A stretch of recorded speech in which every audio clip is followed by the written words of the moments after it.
want a life that is complacent or possibly boring. I just want a life that is worth every day exploring. My whole life I just wanted someone who would notice me. My whole life I just wanted to be somebody to be. Yeah, I just wanna be great. Yeah, I just wanna be great. Yeah, I just wanna be great. Yeah, yeah, I just wanna be great. Yeah, I just wanna be great. Yeah, I just wanna be great. Yeah, yeah,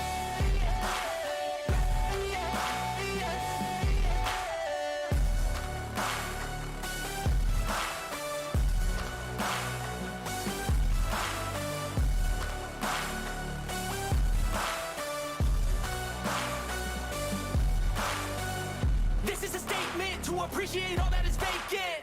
It's just for the taking. If you make up your mind, you can take it. I'm never complacent. I would work in a mansion or basement, yeah. There's no replacement for persistence, it's a patience, yeah. In this life, I wanna be soaring, to feel sun inside when it's pouring. And I'll fight till anxiety is foreign. I'm so sick of my mind's extortion. My whole life I just wanted someone who would notice me. My whole life I just wanted to be somebody to be. Yeah, I just wanna be great. Yeah, I just wanna be great. Yeah, I just wanna be great. Yeah, yeah, yeah, I just wanna be great. Yeah, I just wanna be great. Yeah, I just wanna be great. Yeah, yeah.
Aha! Let's go on with the Scuff broadcast. Haha! Good morning. Yeah, welcome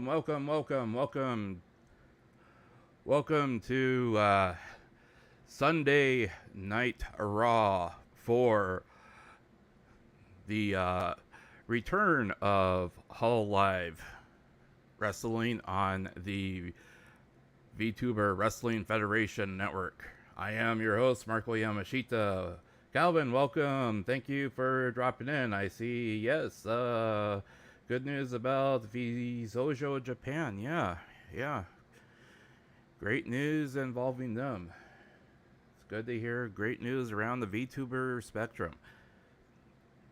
So, ladies and gentlemen, before I start here this morning, I just want to let everyone know that for this first bit here, since we are doing a bit of a pre-show here as a way of introduction to tonight's show, I do want to broadcast specifically that this was originally supposed to be a video that was being edited and that was going to be put up a week in advance this past week. Unfortunately, due to situations beyond my control. I was unable to get the video published. And because basically there was a lot of heavy editing that needed to be involved with the script proper. So I will be introducing to you the partial script that can be broadcast live, which I do know will not cause any significant conflicts. And I will be doing it live. It is a work of parody. It is not to be taken seriously. It is not in any way, and should not be taken in any way, shape, or form as any kind of criticism. I know that when I was having it proofread for and reviewed for being published, there were concerns about the initial script. And if anyone knows anything about wrestling, there are always kayfabe, which is basically parody of real life, and it's not to be taken seriously. It's staged works, which are storylines that guide the conflicts between wrestlers. Okay? So I just want everyone to bear that in mind as we move forward. So with that in mind, I will let's get to the pre-show here. I personally want to cover a few of the other things that have been going on. When we have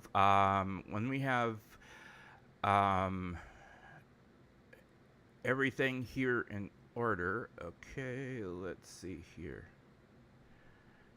Okay, so for the pre-show here, basically what I would like to introduce to you here before we start with the show proper is I would like to cover just briefly some of the other reasons why I postponed it and eventually canceled this past week's Raw that was supposed to take place last Sunday. In addition to some of the other technical difficulties that I had and some of the other issues that were happening in the background, as the viewers of this past week know, or this of this channel know, we had introduced the tag team of HoloX, including Lou and Chloe, 2 weeks ago in a tornado triple threat match for their debut, which was the first match of Raw 2 weeks ago. And they had single-handedly won that match in a surprisingly dominant fashion. So with that win, that essentially put them in direct competition for the ladies tag team titles on the show. And as commissioner and general manager of the VTuber Wrestling Federation, that put me in a bind because as everyone knows, I basically book what happens on the show, and with booking everything that happens on the show, and having all of the doing all the matches, I have to handle all the wrestlers, all the talent, all the contracts, etc., etc., etc. So I was directly approached by HoloX. HoloX basically said, "We want a shot at the title." As general manager, I said, "I completely agree with this. I understand what you're saying. That would be great for business. People would be very interested in seeing you wrestle. However, the champions already have a match for Hell in a Cell. You're going to have to wait your turn." HoloX did not take that kindly. they started having a fit backstage, and for several days they started just being completely disruptive with all the business that happens backstage. Now at first everyone was taking that as just being part of the business. This is part of the business. Ladies like to be competitive. We like having that edge on our talent. That shows everyone else, hey, you need to be on top of your game, or else they're going to come for you, that kind of thing. But eventually that started causing direct confrontations between HoloX and the other generations and gen mates and talent behind stage. So I basically had to step in and said, hey, wait a minute, okay, you guys need to calm down, let's talk about this. And then I realized Holo Console was extremely quiet on this whole entire situation. They hadn't said a single word. So I pulled Holo Console into my office. I pulled HoloX in my office. I sat down with the console and I said, look, okay, they want to shot at your titles. You guys already have competition. What do you want to happen? To have this settled, because obviously you think this whole thing is hilarious and you're standing on the sideline just laughing. And they said, okay, well, if they want to prove themselves and say, hey, yeah, we're competitors, we want them to go through Holo Indonesia first. Prove that that they can go through all the other talent that's currently out there that have vied for the title. And if they can prove themselves against Holo Indonesia, we'll give them a shot at our title. So later on tonight, Hololive Indonesia versus HoloX. They will also be competing. They will be competing against each other in a tag match. All right, in a tornado tag team match. Whoever wins, if they win, they get a shot at Hell in the Cell. They'll be part of the Hell in the Cell match. And in the cell, and it'll be a triple threat match for the tag titles. All right. Now, they seem to be happy with that. And I basically said, okay, that's great. I'm glad. No more trouble. But I got to ask you guys the question. Lou, Chloe, I got to ask you. Why are you guys so hung up on the tag titles, all right? You guys both went very deep in the Royal Rumble. Lou, you were basically runner-up for the Royal Rumble. What has changed exactly? Why do you feel that you want to go for the tag titles and not not the Raw Women's Championship? But why not? And Chloe's answer was very telling. Chloe's answer was basically said, HoloX wants to prove that they are in charge, that we are in charge. If taking the tag titles, from the Holo Console proves that that they're the top group there, that's what they want. I said, okay, that's great. So that means you're not going to worry about I don't have to worry about you like going after our champion and having to worry about you like jumping our Senchou later on or anything like that. And she just kind of smirked at me and she basically said, she said, Senchou isn't my focus. I know that I have the feeling that that she'll have her hands full really soon, and then she just kind of smirked and walked off. Now that really got me really kind of nervous, because I'm like, okay, what does she really have planned for her, and Hololive Fantasy, they took that, when they heard that, they got really nervous too. So they basically said, okay, we're gonna hide Senchou in the background. We're gonna put them around. We're gonna hide her to Hell in a Cell. So I don't know where she's at, so I can't get a response for her. All right. So basically,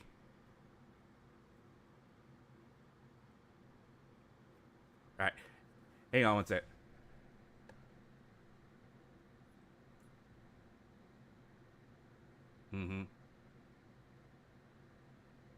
Sorry, I forgot to turn off my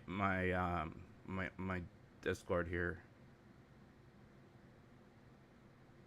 Oh,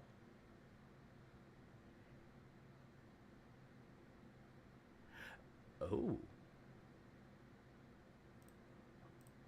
Okay.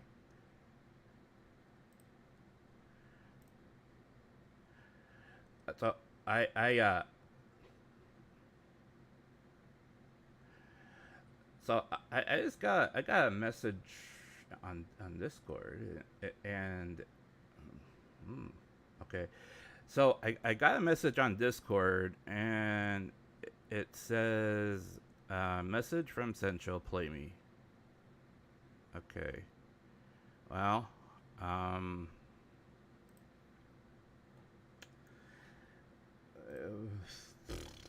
okay. Well, let's see what this says here. Hang on. にギミックお願いします。Ah, hey, turn that off. Ah, okay, I should not have played that live.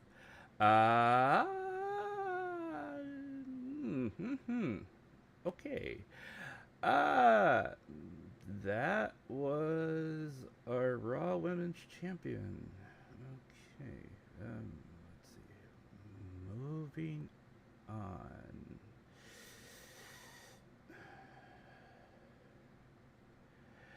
Yeah.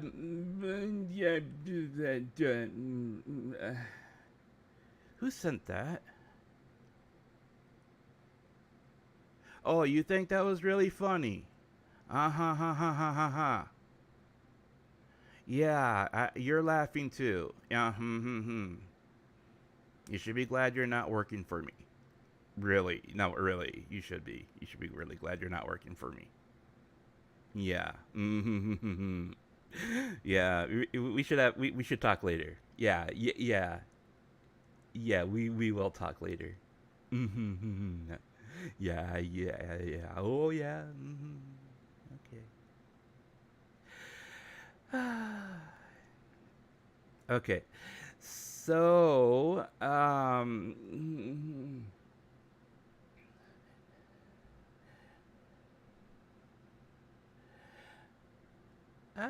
yeah. Okay. So moving on. Yeah. Sencho apparently is hanging out with Coco. So yeah, we'll just add that as her canon, and yeah, we'll move on from there. So later on tonight, we will have two mystery signees that have recently signed with the VTuber Wrestling Federation. And they will be debuting later on tonight. One of them will be wrestling our resident priestess, or say so resident priestess, Ina. Ina has graciously offered to wrestle her, and to since she hasn't had much TV time, so she will be wrestling in our opening match against her. So please look forward to that. In addition, with the ominous threat that was made towards Senchou, Noel has decided to call out whoever this person might be. So she has challenged her to a match. So please look forward to that. Just as a small preview of things that will be coming later on tonight. We will let's just take a quick look at the title card. This is just a partial card. Tonight, of course, we will still have our Hololive International Championship match of Luna versus Okayu. As people know, Luna is on a 4-match winning streak, so this will be her 5th win if she can capture the title in a ladder match. Okayu, of course, is our reigning Hololive International Championship holder, and she's looking to defend her title going into Hell in a Cell. Our second match, we've already covered Ina, and again, our third match will be, let's see here. our third match will also be okay, and we also covered Luna. So yep, okay, we covered all three of those. We also will have a gimmick match later on here tonight, which I think everyone will be very interested in, and hopefully have some fun watching. And I think that will be it. So let's go ahead and we will transition live to the to the action here, and we will move forward with everything. Give me 1 second here.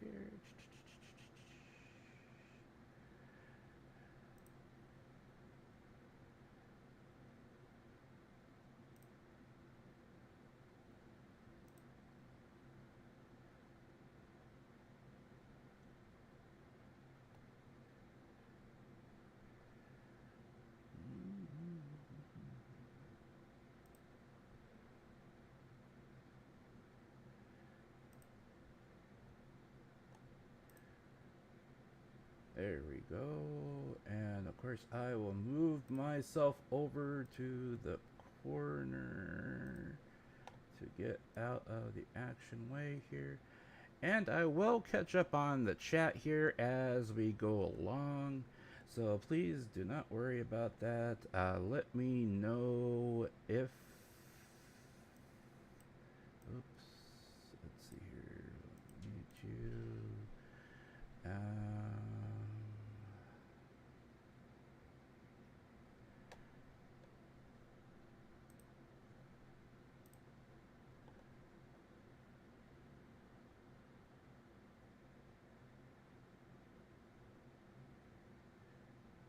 Yeah, there was a graphical error that happened with her model with the recent update. I'm not entirely sure why the update changed the way she looks. By the way, happy 4th of July, everyone. Yes, for everyone who celebrates 4th of July, happy 4th of July. Happy 4th. Oh yeah, and Kiara, I did put Kiara and Subaru in a match, in an Extreme Rules match. They have not had an opportunity to wrestle in singles competition, I think probably since we started. So I felt that it'd be very important that we give them some screen time. There has been an update. By the way, here's our gimmick match for tonight. Our boy Miko P uploaded Super Miyochi, and then he updated 35P. And they are they're pretty fun to watch. So I figure, what the heck, we need to have a little bit of fun with some of the gimmick stuff that they've been putting up here. So we'll have that gimmick match in here along with everything else too. So hang on, I need to make sure that we got volume correct.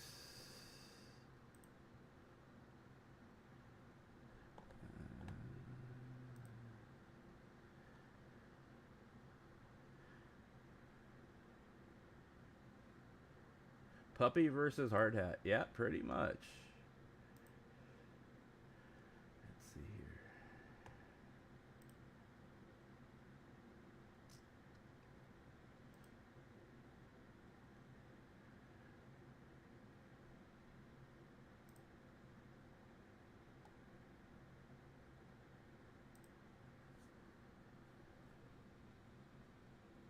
Okay, let's get the show started here.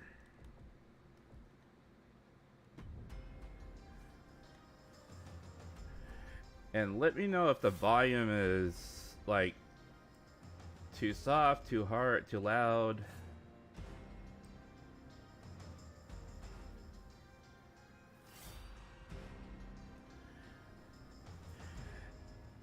They recently did a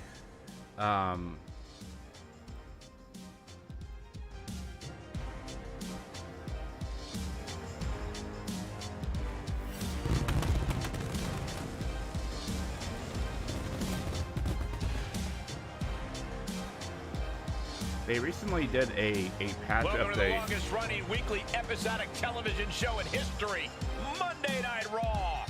What a night we have ahead And of some us, of the guys. things have And improved. we are kicking off the show with a but marquee matchup tonight. some of the things have not improved. So okay, hang on.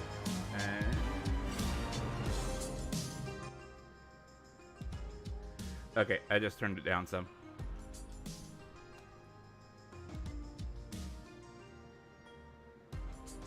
Let me know if that's better.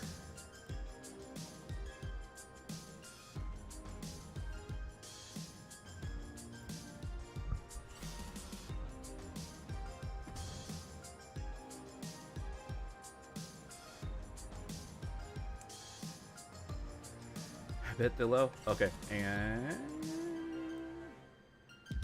okay, that should be right in the middle of where it was.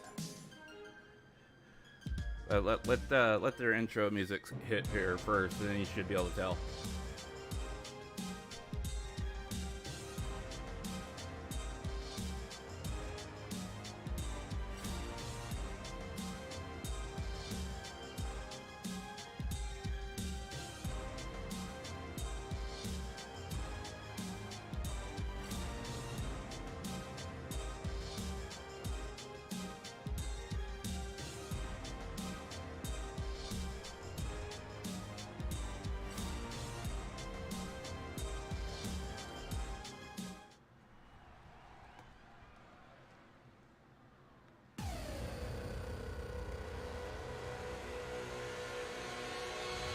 Nope, not glitched.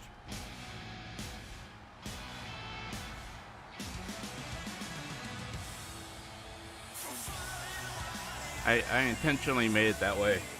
The following contest is scheduled for one fall. Making her way to the ring, representing the crew from the other side of darkness. By the way, the Princess Ian. Highly it anticipated should be matchup. broadcasting in 1080p now instead of 720, and it should be broadcasting in 60 frames a second. At least in my testing, it was showing up as 60 frames a second in 1080p. So hopefully you're able to watch it in that resolution if possible. And I don't see any frame drops or anything, so I think we should be okay.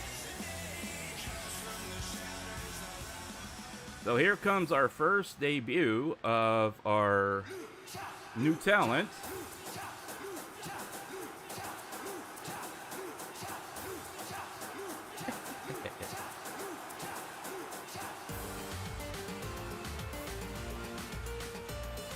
And representing the Disciples of Darkness from New York.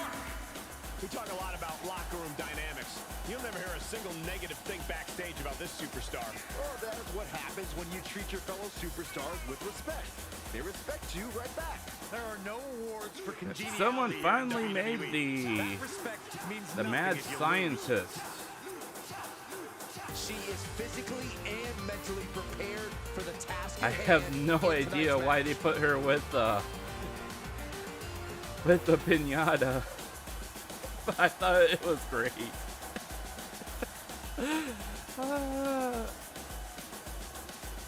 It does fit her personality.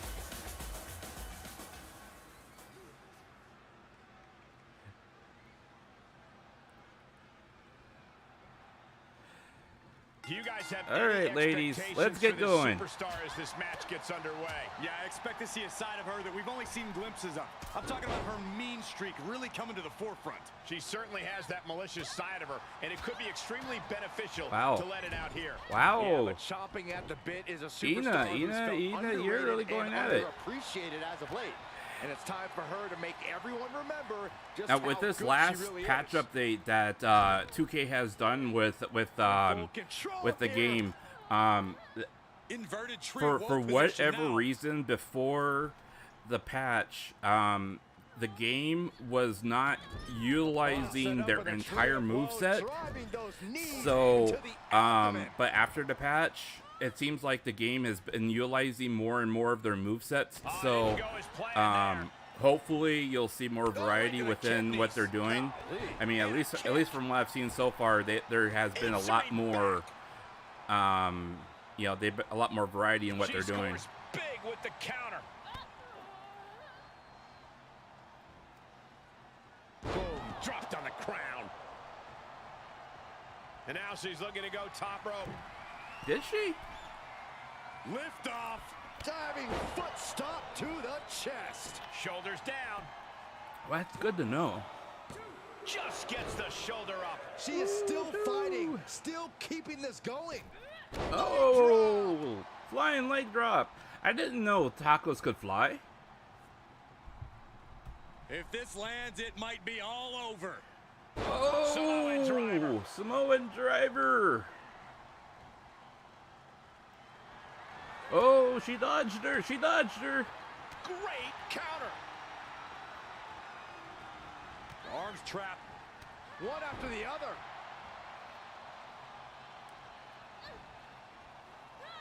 Face Oh. first. Good night. I like how the game slowly, like, if you look at her her leggings, Kick out. She still you has can life. slowly She just see how her won't leggings stay are down. slowly tearing.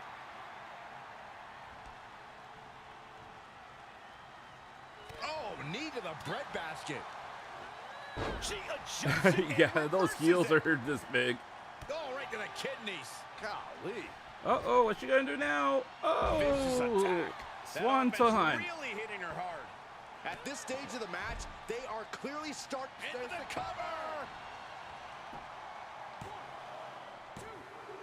She's got Oh, so Match close. continues. I can't believe it. The people can't believe it. I don't think the referee can believe it. So Right close. across the Oh. face. Here we go. This is gonna be nasty. Oh, Running running set powerball. Producing a trampling. Yeah, those stocking tears. Oh, man. Places her right in the corner. Looking vulnerable on that top turnbuckle. This is not good. Able to counter. Boom, what a punch. Oh. Pushed on the Oh. shoulders. Oh. It's over. The cover. Oh. To Ina. Big victory here tonight. Oh. Ina. Here is your winner. She earns the W against Oh. fierce competition. Every match is special, Wow. but this one just raised the bar even higher. I bet Well. the whole locker room was watching this one by the end of it. What a way to debut. Good job. Ripina. Yeah. The Coyote got one over the Taco. Ho, ho, ho. Whoops. Wait a minute. Come back here. Ah. Live scene back.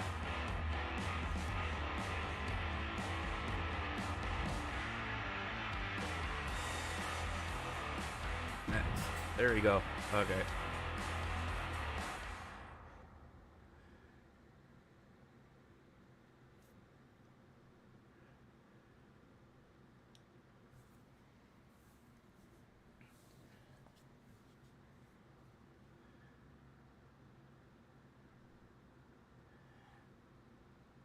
Yeah, that was a rather quick match, but you know, I mean, I don't think Ina's quite built to have a lot of endurance to begin with, since she isn't she isn't exactly physically fit to begin with, and then again, I mean, our resident Coyote isn't exactly physically fit either.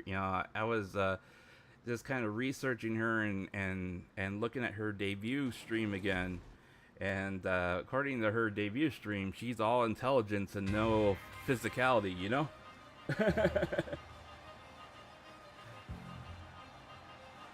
Oh my gosh. The following contest is scheduled for one fall.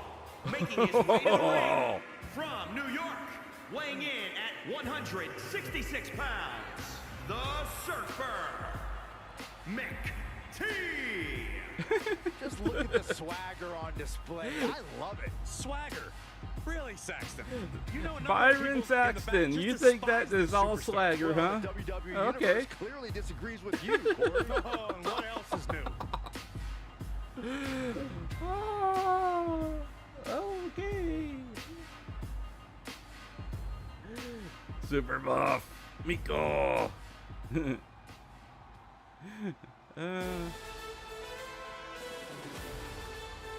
Oh man. And his opponent from New York, weighing in at 350 pounds, Mick T. This is a match that folks have been clamoring for, and they are excited to finally get it. He is in perhaps the best shape of his career, and he will need that with the competition level this high.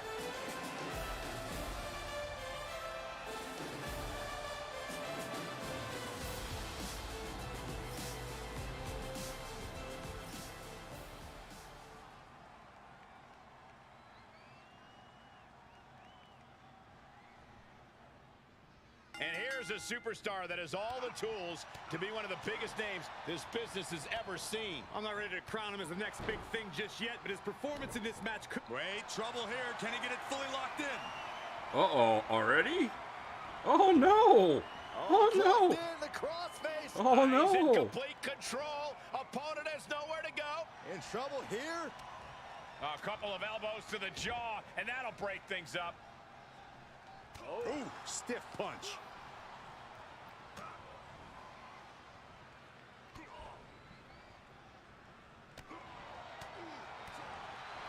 Boom, a forearm smack. He's one step ahead there. What? Hoping to end it early. He throws a shoulder up before two. He needs to deal more damage before trying that again. Oof, man, what a hit. He's heading up top. Thinking big. Launching. Diving foot stomp to the chest. He gets out of the way. Oh, what a kick. Utilizing a little penchak salat. Like he's got 11 arms and feet. Ooh. Brutal stomp to the body. And just getting started. Look at this brutality. This is how you torture your opponent. Oh my God, this is hard to watch. Oh! Good morning, Ario. Welcome, welcome, welcome.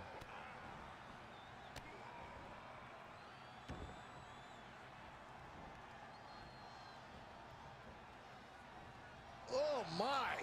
Inflicting pain at will. And he can't defend any offense coming his way. Yeah, he's really being put to the test.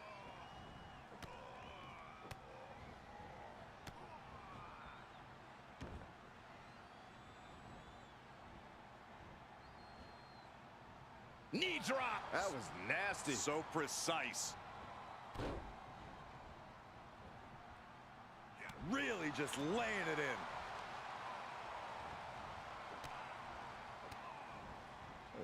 Kicks to the lower back. Clutching the wrist. Yo. Just absolutely punishing their opponent here. Relentlessly. Both wrists captured. Oh. And now he's producing some overwhelming offense. I It's just- starting to come together in a big I'm way so for way this too guy. traumatized with the masculine version of Miko here to comment right now. Yeah, exactly. Climbing the turnbuckle now. I think they would maybe enjoy it way too much. You can see as he rises how vulnerable of a position he's in. Taking flight. Diving Oh. forearm smash. Able to interrupt the attack. Quick exchange of counters there. Counter after counter. It's a revolving door of forearms. Spear. Into the pin attempt. There's two. He wins.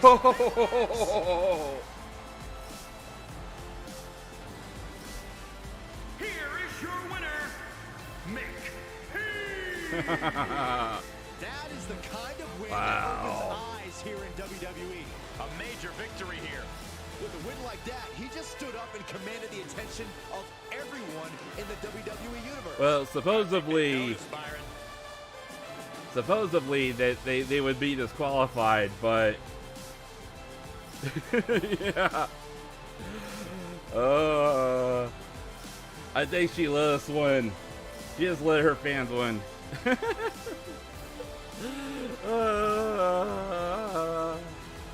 I don't know, that match was all sorts of weird.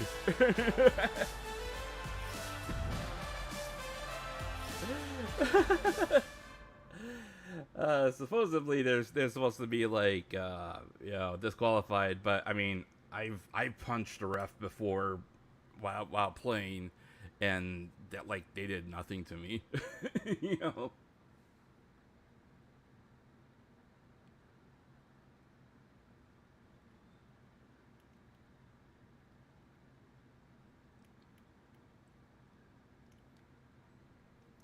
But all right. So, match with implications here. And remember, if HoloX wins, they get added to the Hell in the Cell match for the tag titles. It'll be a triple threat match. And if they don't, then it'll be a tag match. It'll be Holo Fantasy versus the console.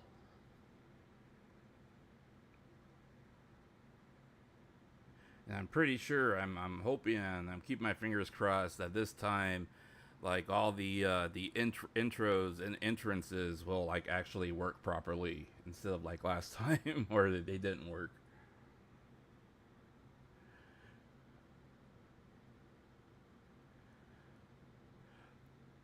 But yeah, while we're waiting for it to load, and I'm actually surprised that it's loading. Most of the matches are loading faster than they were loading before. Oh, already done. Okay. They are ready for battle.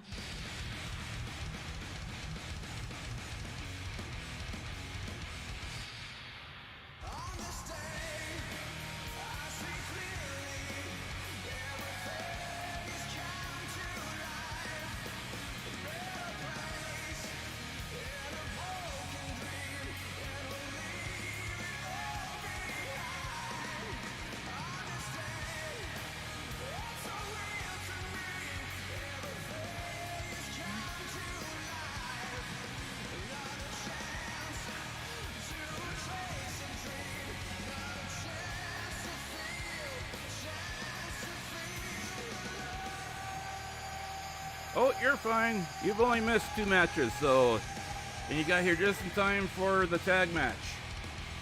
Welcome. The following contest is a tornado tag Yeah, team you got here just in time. on the way to the ring.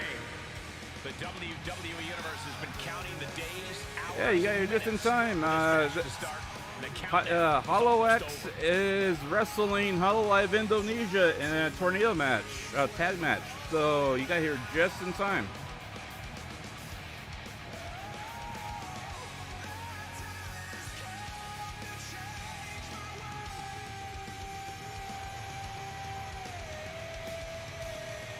I don't know, for whatever reason, when I watch this intro for them, I get chills.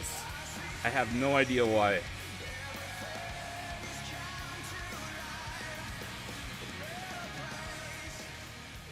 Yeah, it does frame drop there. Look who it is. Unfortunately, it does frame drop. Oh. Man, luckily I didn't have to do much today. They're better today, but And their opponents, the disciples of darkness. they're definitely hurting, that's for sure. You can cut it with a knife. A lot of drama involved with this one.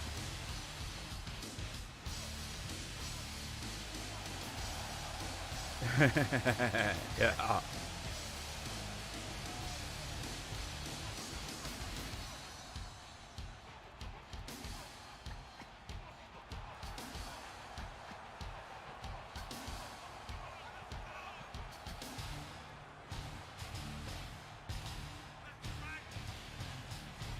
You know, it's kind of scary now that I started thinking about this. This episode of Raw has slowly started becoming a takeover for HoloX. I mean, this is now 3 of them that I've had on the show.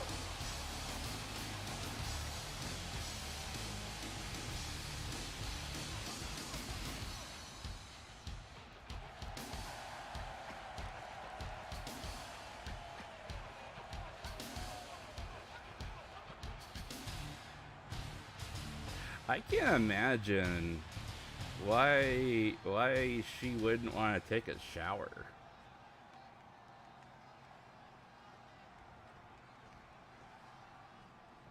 And no one is going to be searching for a tag in this one, guys. Everybody is legal. All right, at all ladies, times, let's go. Which sets up a recipe for destruction. Stomping. Ouch. Oh, ollie off the top rope. Oh. Senton hits the target. Oh, man. Hololive Indonesia is like taking care of business right away. Oh, she got pinned. She got pinned.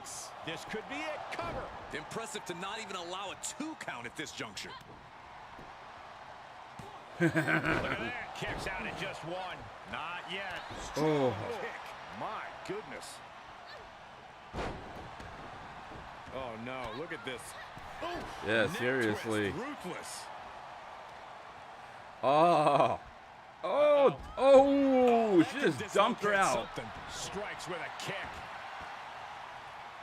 Oh no, she could be caught here.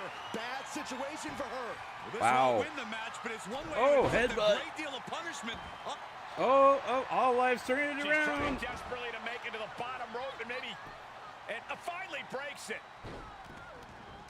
Ref doesn't know where to look. Where am I going? It's another one. Oh, man. Oh, Fighting back with a counter. Big time slam.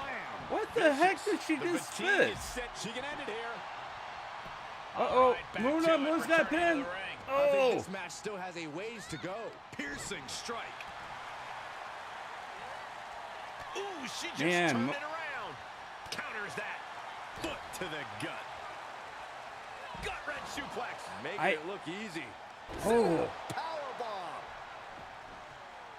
Makes the cover. And mean. And now she's getting back to the oh, ring. rope break. And no countouts means she has the whole outside to play with. You know, Muna is usually like the dominant one. I have not seen her ever get manhandled like this before. Submission. This is painful. Oh, she just got spiked on the outside. Oh, owie. Not sure why, but she releases the hold. Well, I think she sensed her opponent was about to take it. What's she doing? That's gotta be it. Legs caught. Digging down. What? deep Oh, and staying. she kicked out. She kicked out. I was going to say, I thought she got 3. And Oh, now, my God, what a forearm. Right to the jaw. She's taking a beating here. Impressive reversal. Come on, Muna. Come on, Muna. Right hook. You were never dominated this badly. Come on, get up. Get up. There you go, girls. Come on. Ah, what a smash. That is just insulting. Cover. 2. Moon. Ow. That'll do it. It's finally over. What? Here are your winners, the Disciples of Darkness. Oh my God. After a lot of electrifying action in this tag team matchup. I was barely in my seat for most of this one. This team put on a tremendous show. Whoa. Wait, whoa, whoa, whoa. I mean,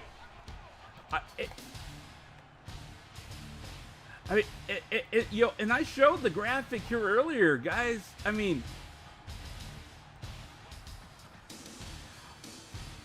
HoloX is not that overpowered.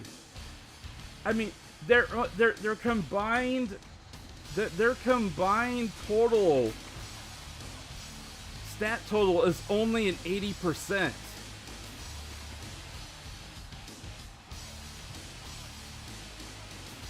They're only 80%. Their combined stats are only 80%. They only average out between the two of them.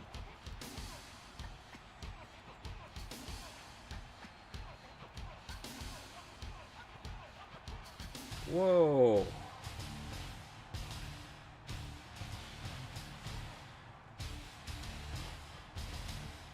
All right. Well.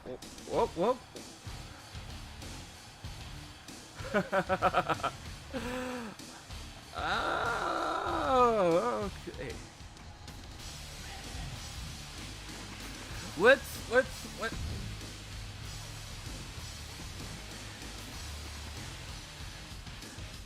Let's see. I want to see a rematch. Here we go. Tornado tag team match where no tags will be needed. The question will be, what team is going to thrive in this environment? You'll be surprised how much chemistry can change when you don't need to hold the tag rope all match. If Indonesia wins, it'll be 2 out of 3. Bang, nice contact there. Oh, atomic If drop. HoloX wins again, then Shoulders down to the count. that's it. Probably knew that wasn't They gonna are be enough in at Hell this in the stage, Cell. But every time you cover your opponent, you make them kick out. Every kick out exerts energy. Kick lands. I mean, Muna typically dominates every singles match she's in. Woo. Well measured. An arm breaker. Oh my God. Oh! Moonsault. Wow. Ollie! Slam. Wow! Good timing with that reversal.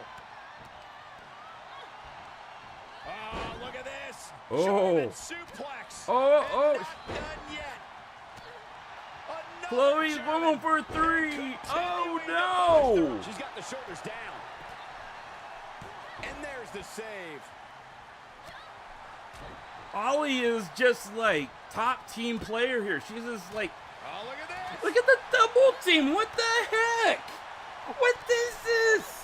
What is this? Mona, get up! The knees. Mona, get up!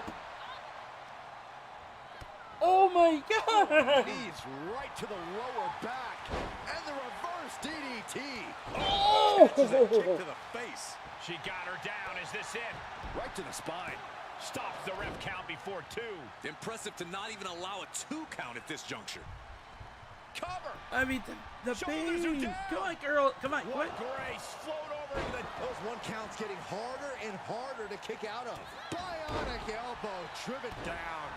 Wow. Corkscrew moonsault, beautiful. Oh, that might have just broken something.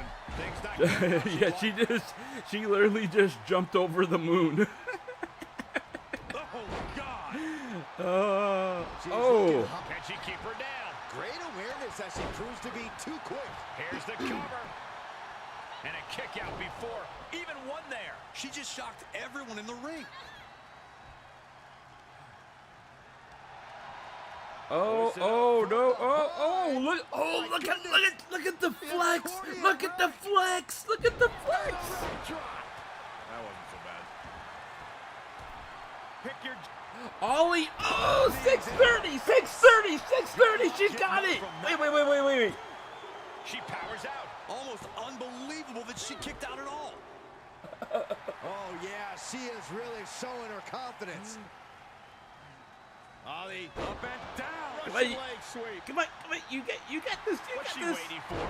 She's looking more focused on gesturing rather than winning. I didn't know she could bend that way either. Smash. Oh.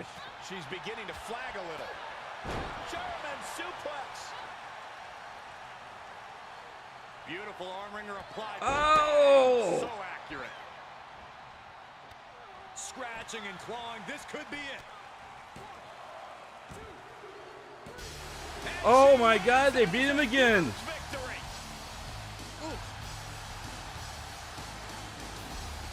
Here are your winners, the Disciples of Darkness. Wow. The winning team of this exciting tornado tag match. This team was totally in sync, attacking in perfect unison like they were reading each other's minds. Wow. Okay.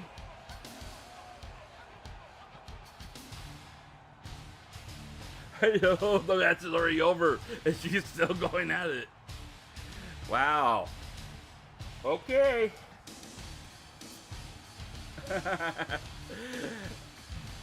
Oh.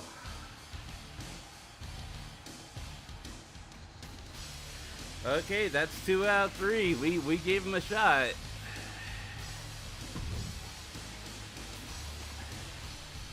What can I say? What can I say? I mean, we gave them their best. Okay.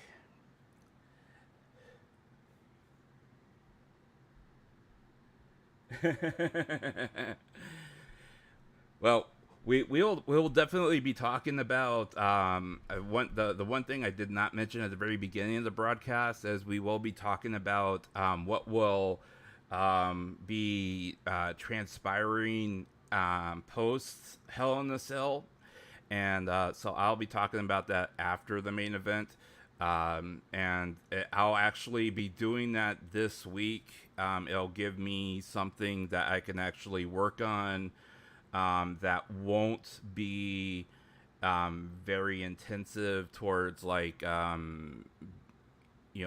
and tear on my hands, so I could probably even live stream some of it and then just kind of talk with people as I'm working on it, and just get some a little bit of feedback from people as I'm working on it, as well as explain what I'm doing and so on and so forth.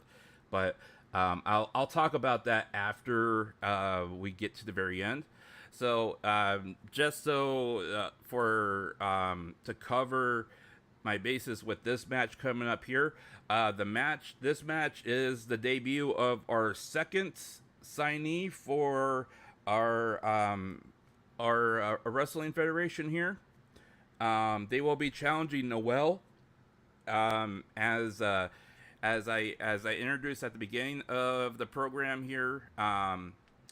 The person that she is calling out is directly challenging Senchou for the Raw Women's title, and so Noel is actually challenging her before she wrestles Senchou for the title. So Marine will be at ringside purely in a manager capacity. She is not an active participant in the wrestling match proper. However, she does get involved in it. Hopefully shenanigans do not ensue. So, but this will be our second debut of the night.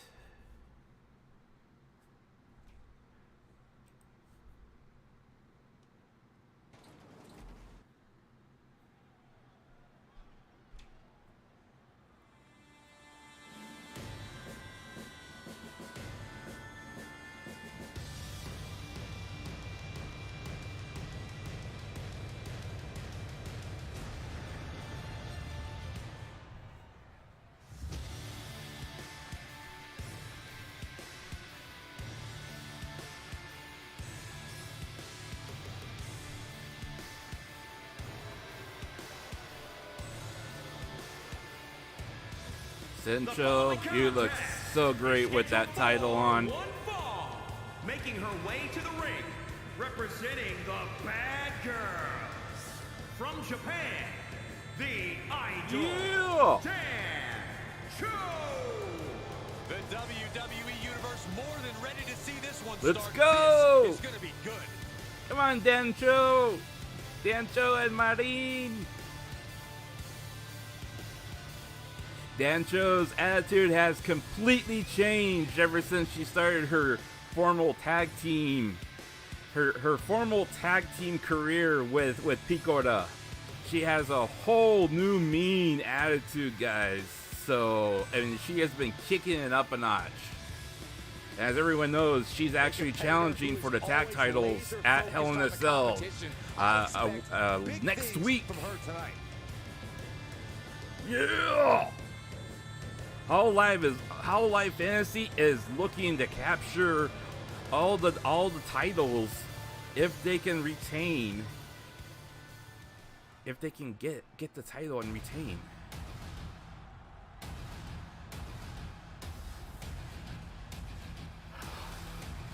What is this?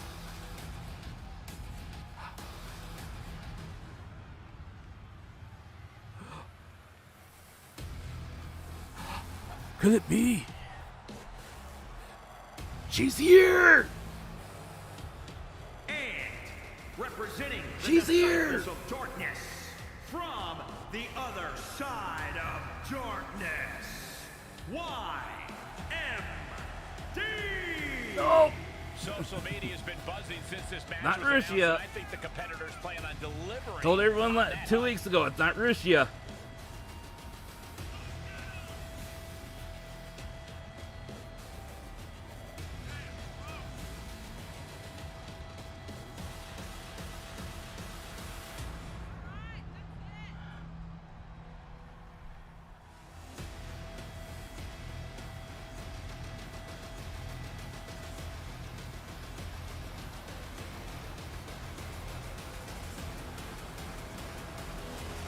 One of the best competitors around, ready to show her skills.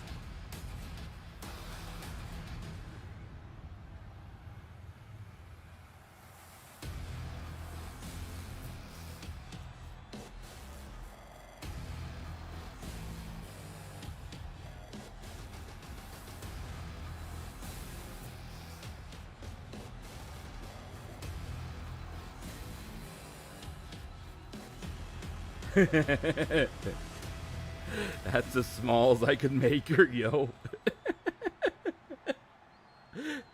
She's so small she can't grab onto the ropes properly. And here's a woman on a mission. She has the singular goal of being the most dominant superstar in the women's division. And she has no issue getting in your face about it either. Oh, She doesn't care Danja, what are who you she has doing? to No, run over. don't pick on There's her. no Don't pick on her second like place this. for She's her too in small. any competition. But on the other end of the ring is a female with unparalleled focus. A woman who is unflappable in and out of the ring. Going to be very difficult to Oh, get the advantage on her. discus punch. Oh, Danja, what are you doing? What a shot! Don't pick on the little one like that. This is not going to look pretty. Submission being applied. You can see the agony on her face. This is painful. Can she hang on? She might tap out. A single leg camel clutch and a great counter. Oh, All right, snapping her back to reality. This isn't a oh, pose off. DDT. I know, it's just child abuse. Just taunting them. Trash Oh, talking. oh, And now, oh, oh. camel clutch locked in. Trapped and nowhere to go. Except for maybe the emergency. Oh, Look at oh, this look at the power. power. And an Oh. escape. Here's the goal. Raising the arm before one. Just using the adrenaline. That to was stay in all the match. power. We're no closer to a winner just yet. Oh. Oh, gut punch! Look at the gut punches! Oh, Danjo! She is just not giving any. Oh! Hellacious power slam. She's feeling the hurt here. Oh, the raw power! Oh, this is gonna end badly! Human. Is it enough? Impressive to not even allow a 2 count at this juncture. Oh, LaPlus, you picked the wrong person to target for your debut. Will she get it fully locked in? Targeting the shoulder with the claw. Think about all the pain she's in right now. Hey, Beavers, how's it There's going? no shame in giving up now. Sweeps the leg and she's free. Oh. Stomping down. Oh, she's got Noel. And She's set right into got the Noel corner. staggered. What's she gonna do? Going up high. What in the world? What's she gonna do? This Oh, may the pay off big slap. time. Oh. Could lead to disaster. Whoa. Everyone What? else enjoy. Oh! Oh She's my got the gosh. shoulders down. Oh my Oh, God. I was gonna say that Able can to be shove 3. out power out at 2. That's I was gonna say that. Where are you going? Oh no, we're gonna see it. Uh-oh. Kinshasa! Lights out. Oh my That can god. certainly do it. Cover. 2, 3. No. Oh no, it's not 3. How close was that? That was about as close as it could get without Oh it my being gosh. There's got to be some sense of desperation Oh. right now. She's used her best weapon, but the match still continues. Kick Oh, connects. Dancho is just not gonna give up. Oh. She's feeling it. Oh, And the what are you WWE gonna do now? Universe What are you is gonna do feeling it now? too. What are you gonna do now? Oh, Oh. look at the torture their Oh, opponent. the fingers. Oh, this I isn't can gonna feel be that. good. Where are you gonna go? What are you gonna do? What are you gonna do? Up No, high. what are you gonna do?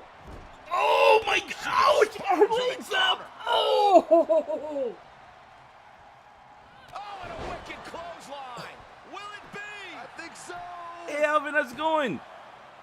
No, a 2 count. Oh Getting no! dangerously close to ending it all there.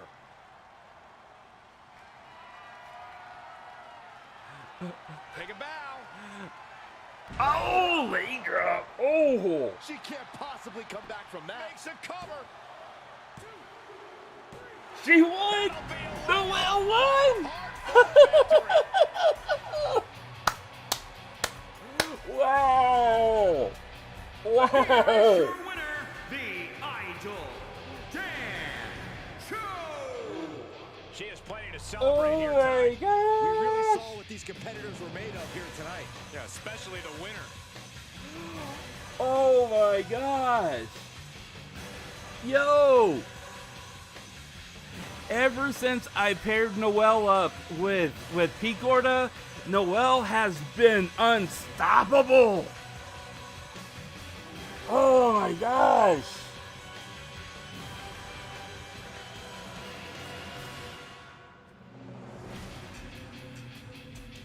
Oh man. Well, we can say with absolute certainty that HoloX is only 1 for 2 tonight.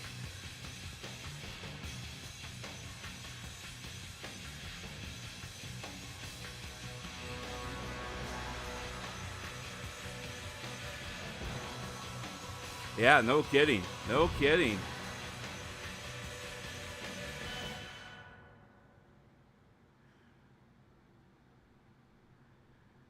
No kidding. Wow. That was a good match. That was a real good match though. Oof. Great back and forth. Yo, I haven't changed a single thing on Noel's kit at all since I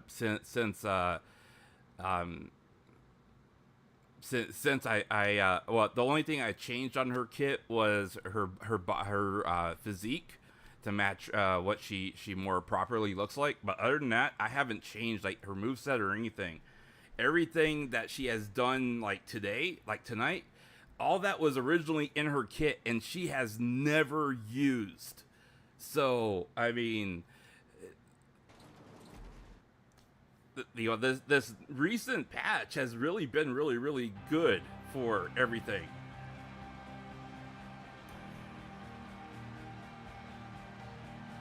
Yeah. The following contest is an Extreme Rules match. Hey, Kiara. Making her way to the ring, representing the crew from Austria, F. Big time match on tap. When the competition level is this high, you can bet it will be memorable.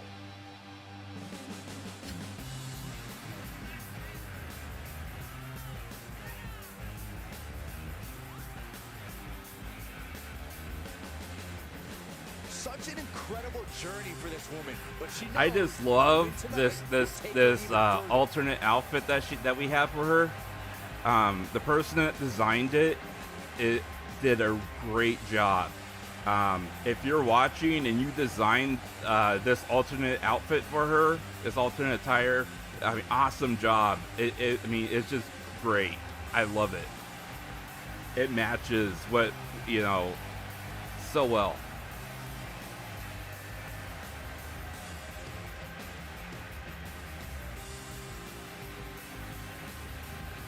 It is a bit lopsided. You know, the face and everything could be a bit better. But it's really hard to adjust the metrics for the faces and everything on this game. from Japan, the Superstar. Matches like these with talent Shuba, of this shuba, caliber, shuba. this is why sports entertainment is an art form. one of the top names in the entire women's division. She plans on showing exactly why here tonight. Kiara could use the win tonight, guys, because she has been on unfortunately, she has been on a losing streak. When you know, part of the universe mode here, when a superstar gets on a losing streak, they actually gain a debuff for being on a losing And streak. this Extreme Rules match is underway. The kind So- of match that can make or And break careers. our Certainly a duck moment of here, truth for many we superstars. haven't seen An our duck opportunity to since display the one's Royal toughness and Rumble, barbaric side. and then before that, we hadn't seen our duck here since the Battle Royal. So it's been a while. Oh, nice bulldog. That's Oh. gonna hurt.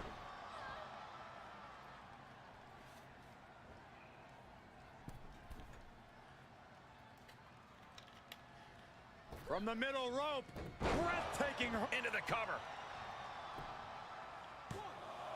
Getting the shoulder up before two. Not time to expect victory yet. Kick right to the leg. Oof, that'll leave a mark.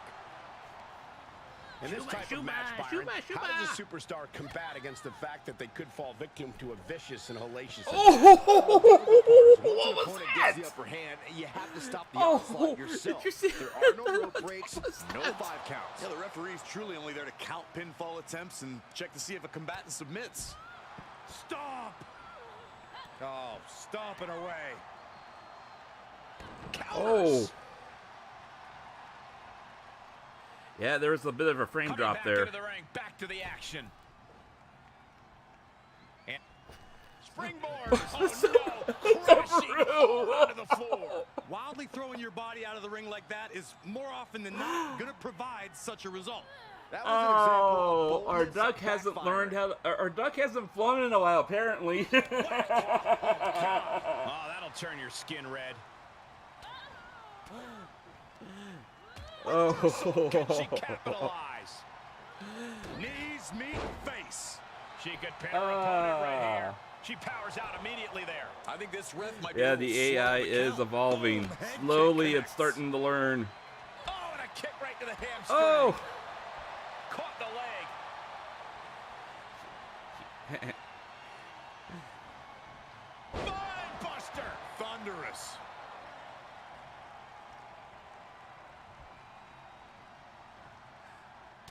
Oh, She's starting to no. look concerned. Just a little concerned there, Michael. Oh, oh. Lands hard. She's taking things to ringside. That'll teach her to waste precious time in the Oh, ring. into the ring Returning to the ring post. now. Oh yeah, she is really getting fired up. Up and Oh, Hurricanrana. Spiked with a Frankensteiner. Oh, Frankensteiner. Yep. In and out. Wow, what a lariat. You know, for an Extreme Rules match, they haven't pulled out any weapons yet. All measured up. Ooh, Drop dropped kick to it. the spine. Ooh. And will this be it? She kicks out in one. Getting the Wow, shoulder up you know, I before just two noticed. tells me the end is not near. Did you guys notice that Kiara's shoes have wings on Get a them? submission? No. Oh, wow. What height? I mean, I didn't notice the level of detail on her shoes where it was that deep until now. Perhaps thinking about what to do next here. Lands face first. A constant assault from her here. Yeah, she continues to maintain If the I leverage knew here. how to, like, Oh, what a get man into on. the development, No count out as she takes this fight to the floor. you know, This like, one is headed outside, guys. debug menu or anything like that, I mean, Oh, spiked with I a would love to do Frankensteiner. that. Oh, This no! match is wearing her down. Ooh, Yeah, not the physical fights and sledgehammer! extreme rule stipulations No, no, really no! starting to show now. Every successive move is putting their opponent in a dicey situation. And you never Yeah, wanna they count a have wings competitor on out, the but heel there part. seems to be no signs of defense right now. Oh, man, a little extra Ooh. luster behind that kick. Oh! Oh, look at the... Head scissor. At least that way she went flying. Oh, right to the kidneys. Golly. She's like, come on, bring it! Oh, what's coming here? Submission move being applied. This is excruciating. Look at the body. Look at how her body is. A body shouldn't bend that way. She's got it locked in. No, she doesn't. That was a great counter.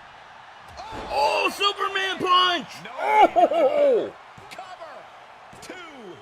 Shoulders Oh, up, Kiara, shoulders you're up. so Just when close! you think it's the end, she stays alive. What amazing resilience. Is this the start of a comeback? That is Oh, firing oh, your biggest shot. Kiara's gonna go Believe in your flying. free She's left gonna go standing. flying. Time soaring. Nobody home. Kiara, where were you jumping?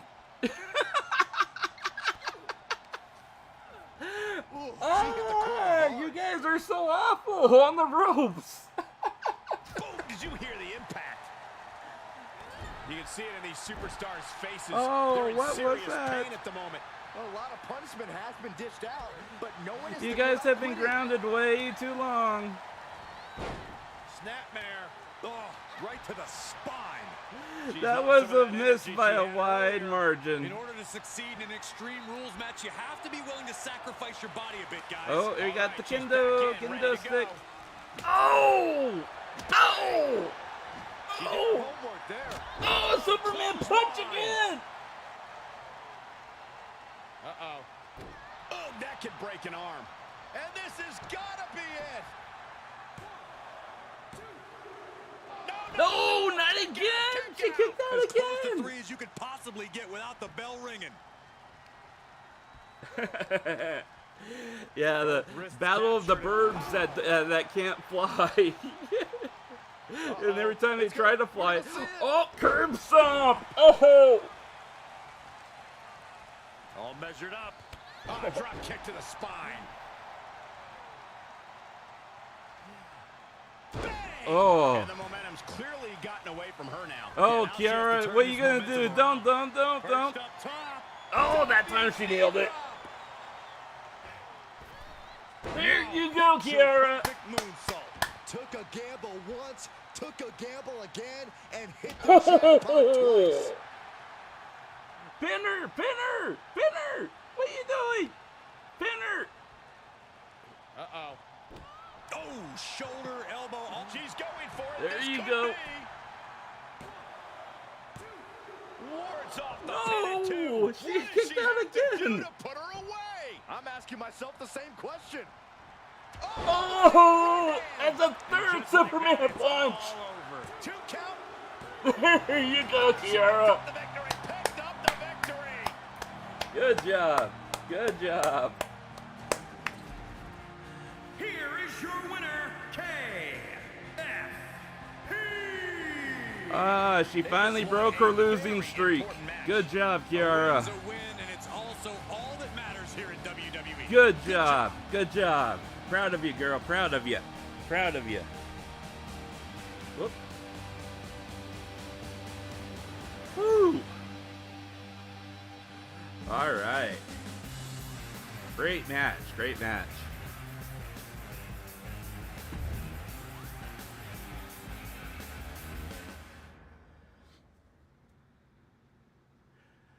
All right. Okay. For our main event tonight, it will be Okayu, our reigning Hololive International Champion, against our 4-0. She's currently on a 4 win in a row winning streak, Luna, for the title, and it will be a ladder match for the title. So yeah, I'm very happy because you know, you get these little notices and stuff like that every so often when certain superstars are like, you know, they actually, you know, they get kind of like either like depressed, or they get you know, they're in a losing streak, so they're kind of like, you know, they're bummed out and everything like that. They get debuffs, you know, put towards their stats and whatnot. You know, it's kind of interesting how they apply all that. But, you know, I mean, that would be just like in real life too, where if you hit a losing streak, or, you know, you have a run of bad luck, you know, that kind of thing, you naturally, your stats kind of lower because you're in a funk, you know, you're in a rut. So The following contest is a ladder match and is for the World International Women's Championship.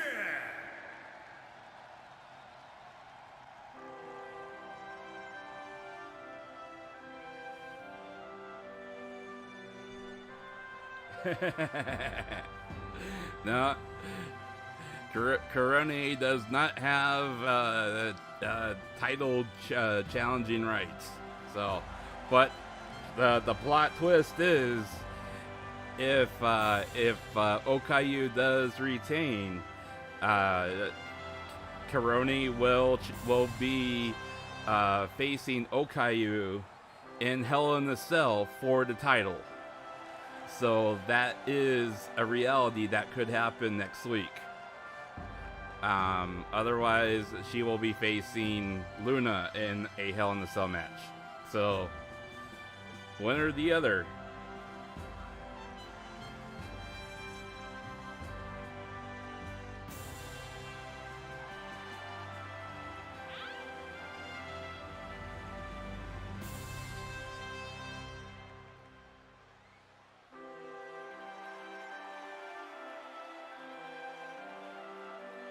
Guys, we have incredibly high stakes here tonight in this ladder match. And it's because of those stakes that I suspect these superstars will do just about anything to be the first one to climb the ladder and grab the gold.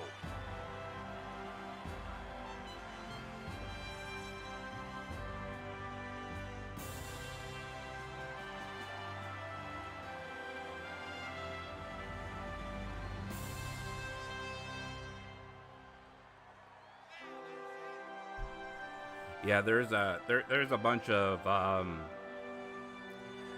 things I've been working on in the background with the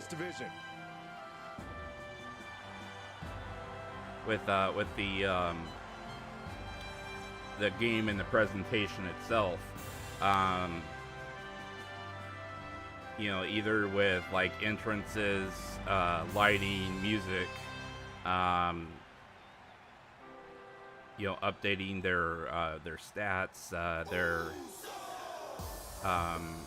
you know, biographical information, stuff like that. You know, just there's just so much stuff that has to be updated that it's, you know,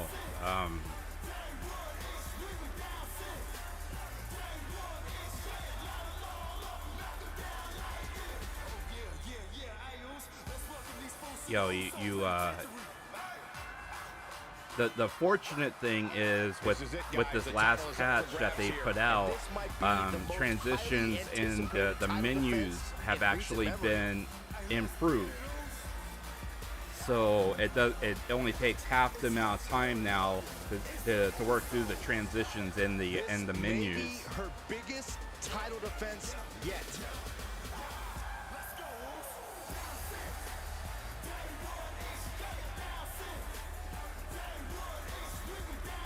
Now, if they would just put a cattail in the game, an actual cattail in the game, you know, it would be nice.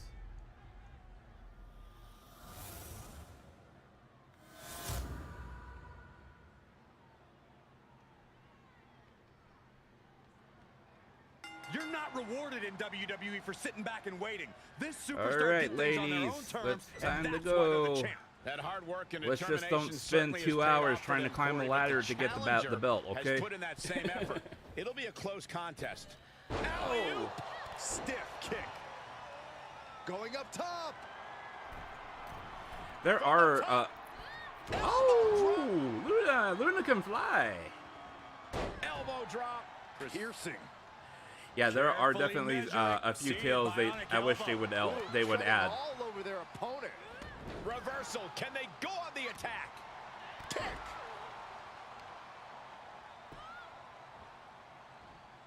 Holding the shoulder hostage now. She avoids the attack completely. Oh.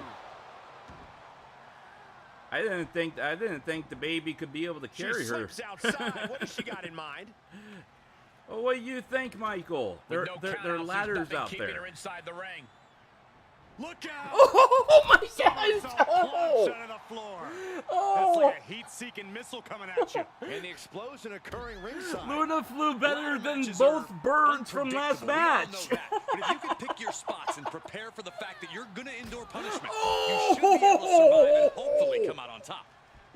Oh, she's just being vicious. Oh, I think she knocked her out. Carefully setting it up right in the center. Oh, of the no. ring. Perfect placement. Heading up the ladder. Oh, Luna's already going for the She's title. going for it. Could this possibly be her moment? Oh, no. I think we no. might find out. Oh, she caught her. For it all. There you go. Interesting timing, to say the least. Yeah, flying baby. Don't kick the baby. Boom. What an uppercut. Jarring. And of course, Okayu has no qualms of kicking the baby. She's pushed into the corner. Oh. Going up to the top. What are we Reverse gonna see Dragon here? Sleeper. Oh. Dragon Sleeper locked in. Oh, my God. They did a nice job of updating her shoes too. This is a second version of Luna's model that they uploaded, and they updated her stockings and her shoes, and they did a really good job of updating them. She's getting that ladder position perfectly. Well, setting it up is one thing. Climbing it is entirely Oh, different. the cat's gonna fly. Is Okayu gonna nail it? From the top. Big Nope, mistake she- there, Corey. Well, she knows that now. Man, that was a hard landing. Okay, 2K. I got video proof that you need to Looking worse for update wear in the corner now. your flying mechanics for She's fighting back. the turnbuckle guy moves. Making her way up the ladder now. Absolutely Luna, no Luna, fear. Luna, Luna, what are you doing? Go for the belt. Oh, she missed. Leaping off the ladder proves to be a costly error. On the way to the top of the ladder. You never know. There you go, This could Okayu. be Get the belt. Get the belt. Get the belt. I'd be shocked if this is Oh. And now she's climbing up the ladder, hopefully with a plan in mind. Oh. Impact. Looks like this one's not over yet, guys. Oh. barely hanging on. Oh, and she continues the fight high above the ring. Just relentless. Her time could be now. Just has to pull it down. Questionable timing of this move, Cole. Looks to me like that They're, ladder's positioned perfectly in the center of the ring. Now you just gotta climb. Oh, what are you doing? Who Oh, wants it more?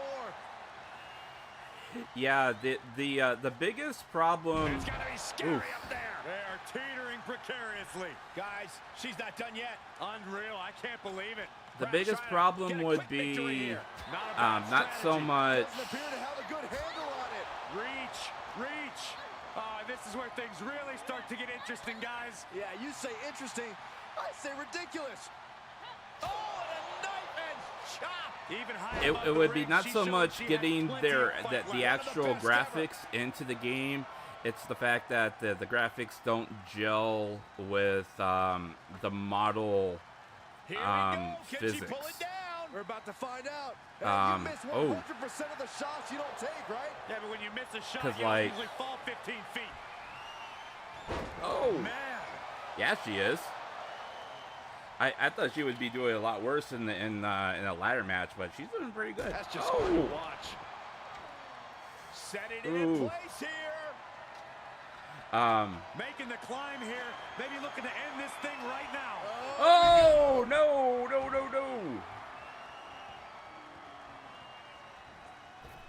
And misses on the springboard. Oh, she's really trying so hard.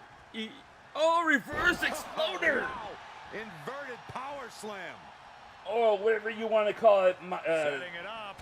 The champ's reign on shaky ground now. Not what you want to see by any means. Waste. Oh, she blocked it. How's that for a counter? Oh, the She's lined it up perfectly. Right You- where you it needs don't- to be. Oh. To the gut. I know what's next. To the gut. I know what's next.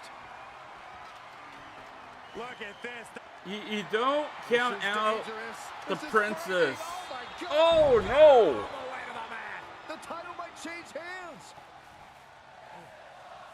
You don't count her out. Everyone Hey, always now counts that her out. ladder is lined up What are you perfectly. doing, girl? Don't go for the title. No.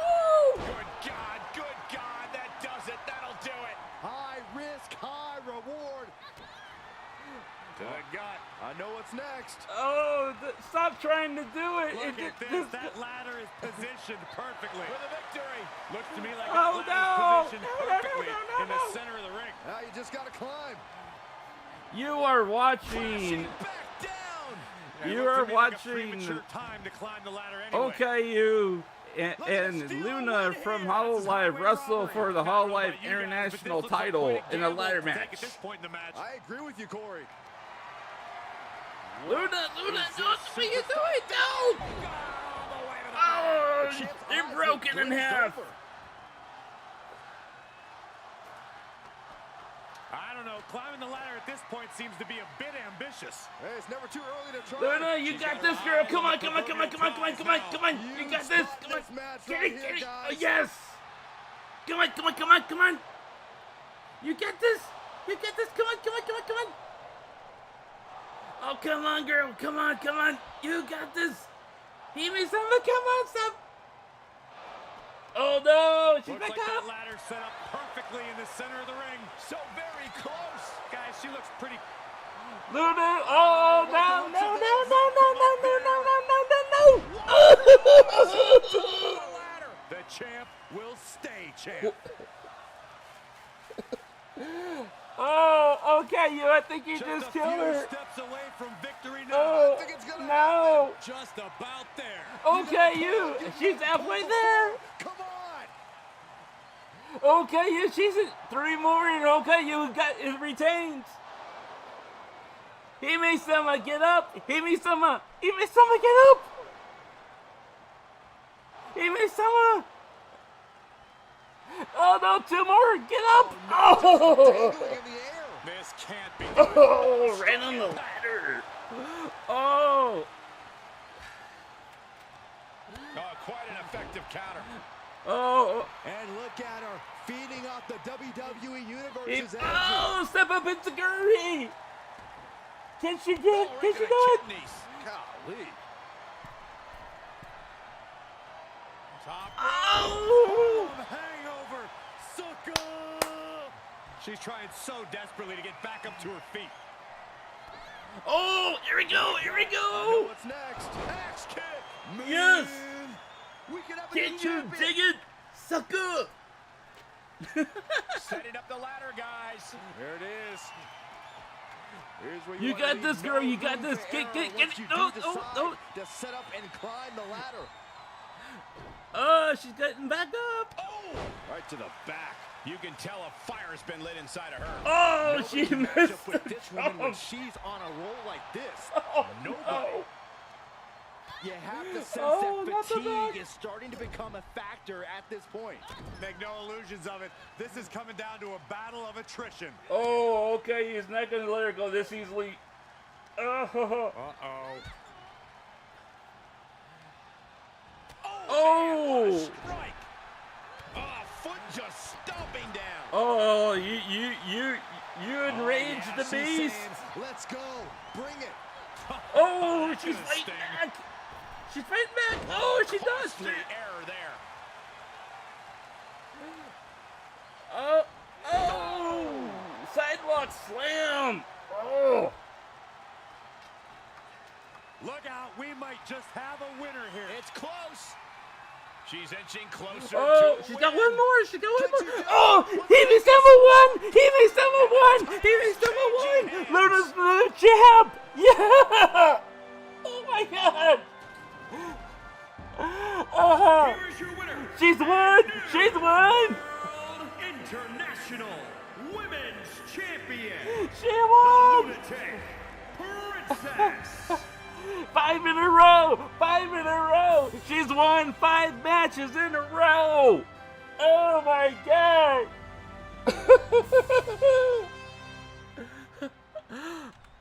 Oh man. Oh, he made some. Yes, yes, he made some. Oh, yes, she is the unbeatable princess, Luna. Oh man, new champ, new champ. Woo! Wow. Do not underestimate the baby.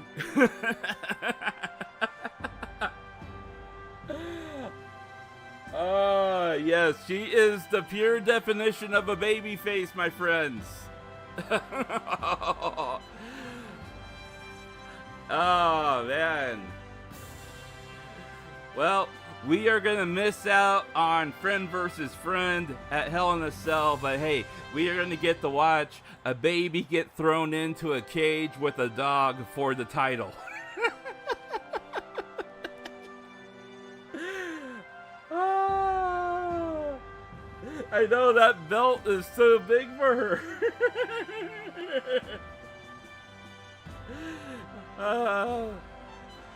She'll need to have someone carry it for her to the ring.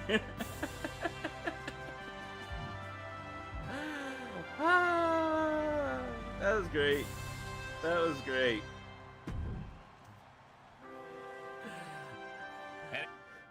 All right, my friends, that was a great show here tonight. We had some great great debuts. We had some upsets, a couple of disappointments along the way. New champion that was crowned. And let me.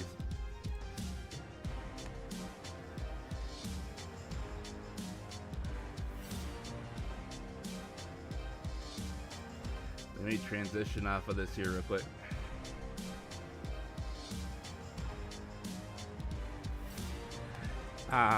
What we are looking at. That's actually a good idea. I might just try to do a custom belt for her, for this coming week. WrestleMania. Well, we're past WrestleMania. WrestleMania season. The next pay-per-view is going to be Hell in a Cell, which is going to be next week, next Sunday. I'll have a full card ready and published for everyone here later on this week for Hell in a Cell, and then once that pay-per-view is done, we will actually have another. We have a new Hololive International Champion, and our new champion is Luna. Luna edged out and beat Okayu for the Hololive International Championship title. So she will defend the title against Karone at Hell in a Cell. We are currently in negotiations with the one called Yago. Yes, and we were actually in the process of working on my wrestler as well. So no, we're not. We're I am trying to tactfully.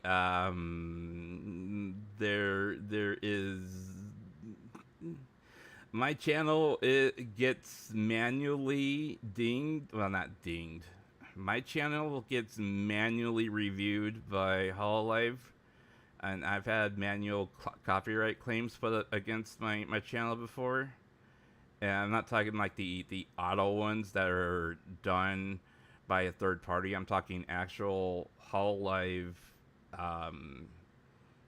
copyright claims by Hololive. So they do watch me, so I have to be tactful on what I do, and they already know that I have some criticisms towards certain things that you know, the way things are ran. So I have to be careful about how I do certain things for my channel's sake. Not that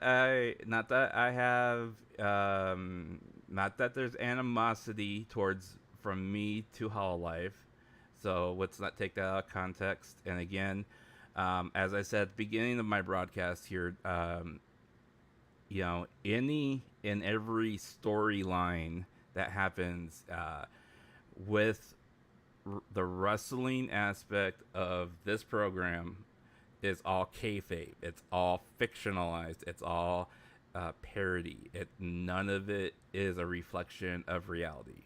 So let's make sure that we understand that. So especially when we start having like actual confrontations and feuds between actual Hololive characters, they are of course kayfabe and an alternate reality. They are not indicative of anything that is current or actual or factual. We will get to that in a second. Let me finish up real quick. So in after Hell in a Cell, we will actually be doing we will do a tournament. And the tournament will be for our new branded title, which will be the Hololive Internet Championship, which will be a secondary title below the international title. The Internet Championship will be defended on a more regular basis because as of now, we officially have 50. Let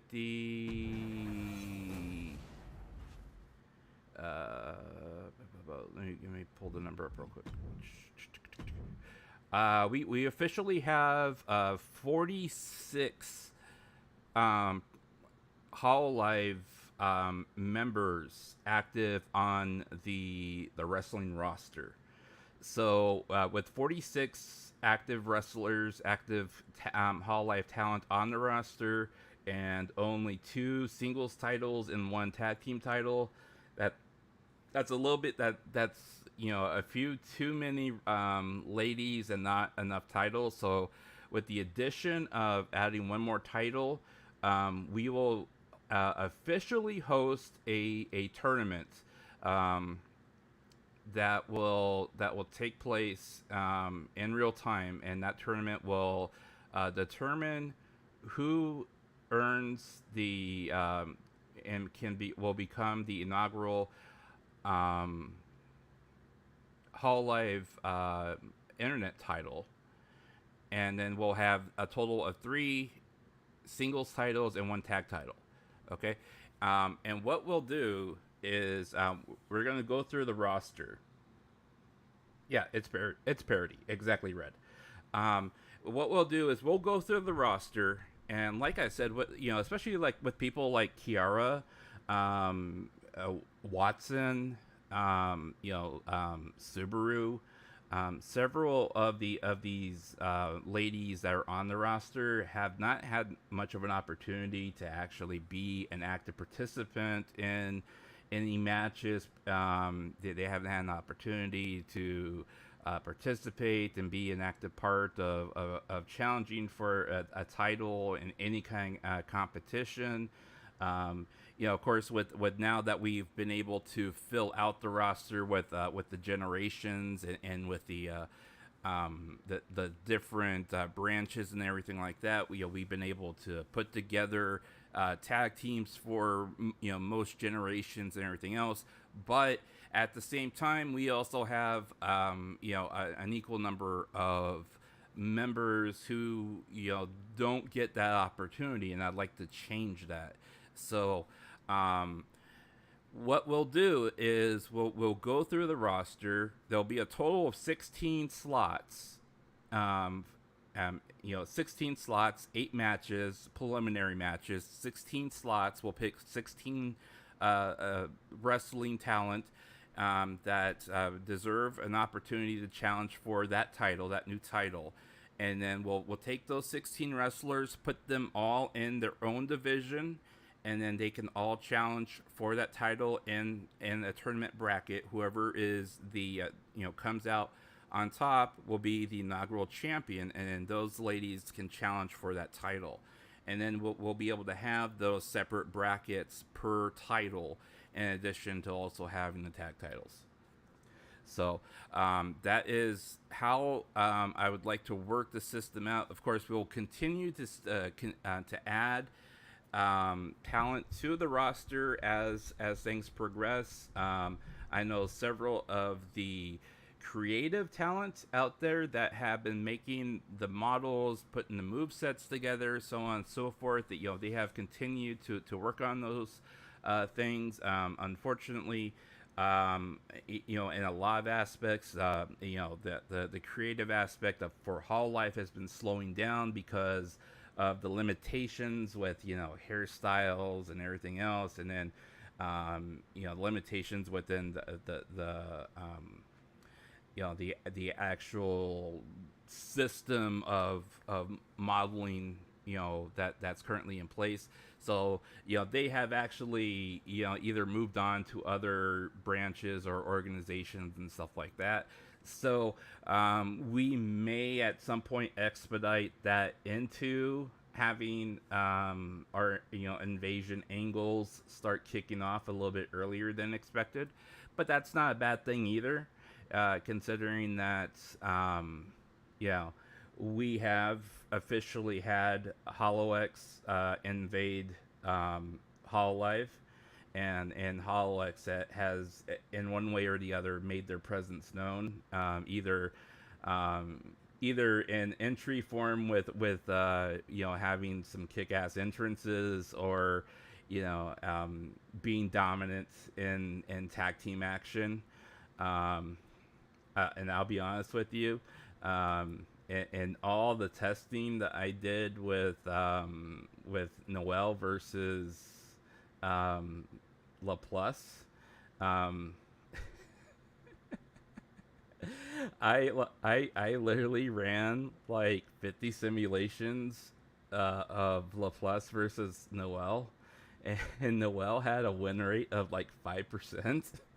So I was like, well, Noelle's probably the easiest target, so I'll just put her up against her, and that way I can advance the storyline. But Noelle surprised out. She pulled a win out of nowhere, and I'm like, ah!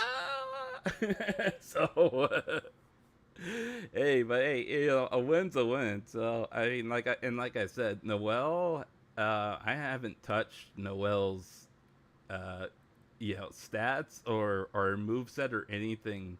I've tweaked her body frame, and she's, you know, and but ever since I paired her up with our resident terrorist, she has definitely like I don't know why, I don't know how, but she has definitely like just done a 180. So it's like, okay, this is cool, you know. So hey, you know, it is what it is. Yeah. I'm actually happy that with the way things are turning out. So, so this week I'm just gonna real quick, and then we can move on to other things that I know people are anxious to talk about. Okay, so just real quick this week. Of course, it depends on my health and my hands and the way and the way things work out. But this week I've already been formulating what the card is going to look like for Hell in the Cell next week. So all I gotta do basically is put the slides together for our the usual preview video, and that doesn't take too long. So as long as I script those out, that's not a big deal. It won't be anything nearly as well as trying to work on. And I'm gonna put projects like that on hold until after my surgery. So now that I know it's almost impossible to work on those things with my hands the way they are. So I'm gonna be doing that this week. Also this week, like I said, you know, there's a few other things that I'll be doing with you know, wanting to go through and look at the roster the way it is, the way it's currently set up, and then you know, start writing down some of the talent that I want to consider for that tournament bracket. I may or may not do that live. If I do it live, I'll definitely, you know, just you know, tell people what I'm doing. You know, ask for suggestions if you have suggestions, or if you just want to talk about anything in general. I mean, you know, I'll have the chat open for anyone who wants to talk about anything or talk about what I'm doing. That's fine too. So that's a thing. And I may also what was the other thing? Oh, I did download the HoloX game. I have not tried playing it yet, so. But you know, I did see it's mouse and keyboard, so you know, if it wasn't mouse and keyboard and I could do it with just like a controller with one hand, you know, that would be one thing. But since it's kind of mouse and keyboard, I'm not sure how well I could tolerate it. But we'll see. Otherwise, I may actually just kind of play some mahjong on online and just chat with people. So. Because I'd rather, you know, just kind of like hang out and chat rather than be bummed about not being able to do what I want to do, you know? So I'd rather do that. And it really helps when I, you know, when I can like at least chat with people and, you know, do something, you know, while I'm, you know, incapacitated while I'm waiting for surgery and stuff like that. So anyways, that's kind of where things are at. So let me transition the screen here real quick, and I just want to put on some I just want to put on some background music here too, just some chill background music if I can find. Where's my?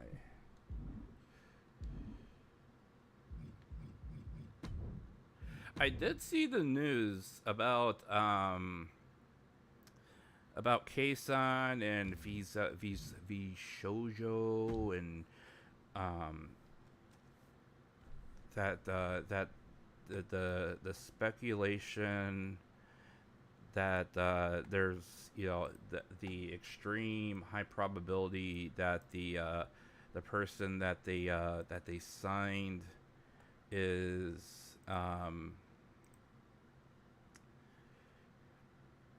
in fact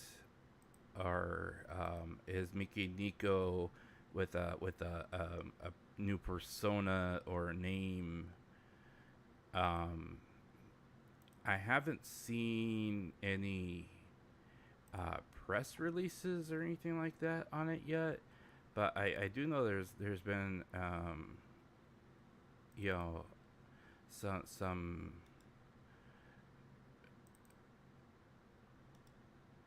some pretty good or I don't want to say pretty good, but there's been some. There's been a lot of deep discussion about it, I should say.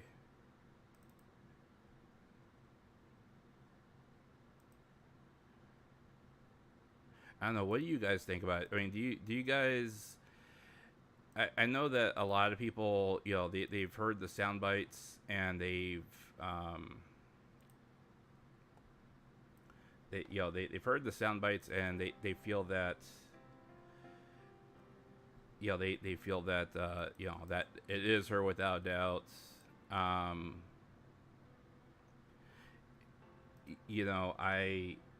personally think that the probability is there, and that it's not something that we should necessarily discount. But at the same time, I don't think that that there's been several and I don't want to say Visojo is how can I say it, I don't want to put it out there that saying that it's a con that or an imitation of Miki Nico or Rushia or anything like that.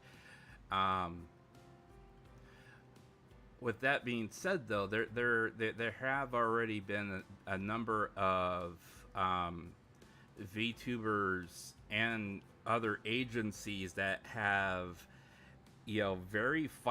taken a very fine line of imitation towards either having someone that speaks similar to that or models that are close to it, but not necessarily ripping it off. You know what I'm saying?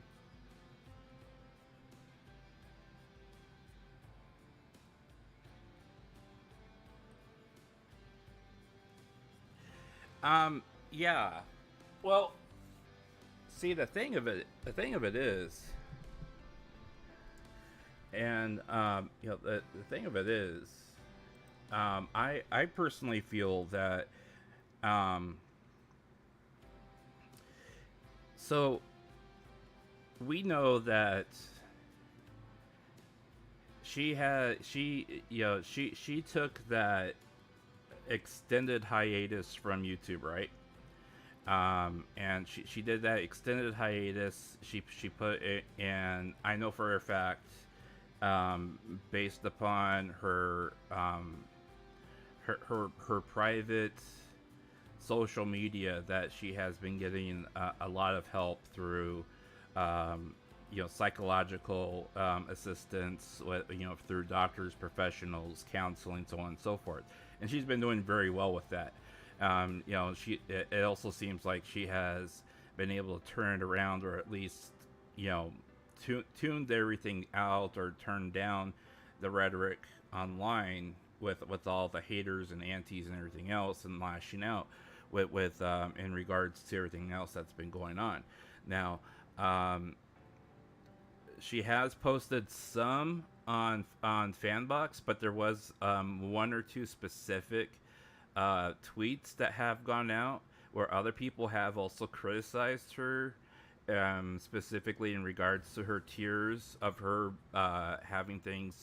having her tiers the way they are, but yet not producing anything on those tiers on the level of what she has promised, or or anything at all on those tiers. And she had apologized and said that she wanted to try to get that content out there on the level that's people were expecting. Whether or not she's done that, that's her business. I've said my piece on it. I'm not going to say any more, because I'm not going to sit here and get criticized for it again. But at the same time, she's also been continued to be active on Twitcasting, and if anything, that has probably been the one outlet she's had.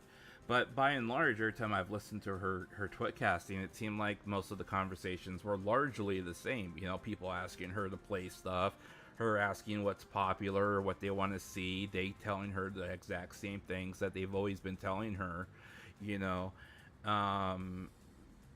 and that's basically how it seemed to be a very large circle that, quite frankly, I just started kind of tuning out, because I was like, I'm hearing the same thing over and over again, but she did seem to be doing well. Now, whether or not they, Fisojo has signed her on,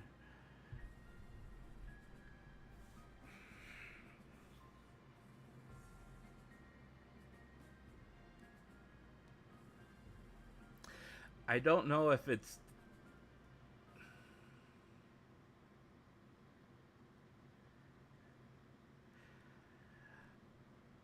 my gut instinct tells me that it's too soon. That's my gut instinct. But, and on the flip side, there's also the part of me that says that she has demonstrated that if she has a constructive environment that has, set, that allows her to set priorities, then she is able to focus upon those priorities, and she's able to channel everything into what she's trying to do. And with those particular focuses, she's able to, push through, or at least push by everything that is a distraction. And that's what brings her that success, is that she's able to become obsessive compulsive on those things that, are meaningful to her, or those things that are, causing her to move forward. And if those goals, within, Fisojo or whatever that she's trying to do, is what brings her to that next level and gets her to the next level of healing, then that would be the right move. But I feel personally that at this time, she has clearly demonstrated that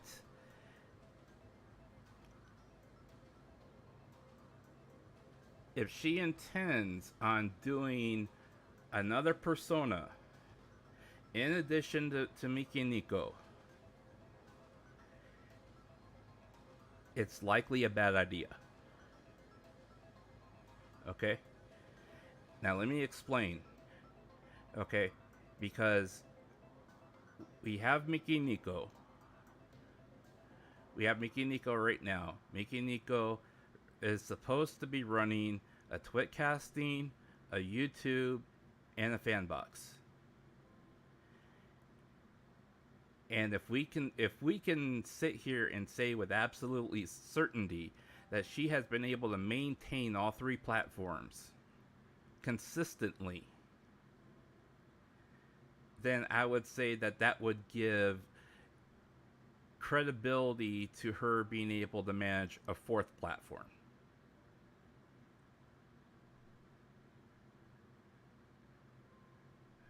However, in my view and opinion, she has not. She's been able to manage her Twitcasting, where she basically shows up and talks, which is fine. She hasn't been streaming on YouTube. She streamed, I think, maybe once or twice, maybe. I don't know. I quite frankly, until she announces I'm back on YouTube, I'm not going to be paying a membership. I mean, I'm not going to give her my money until she says I'm back.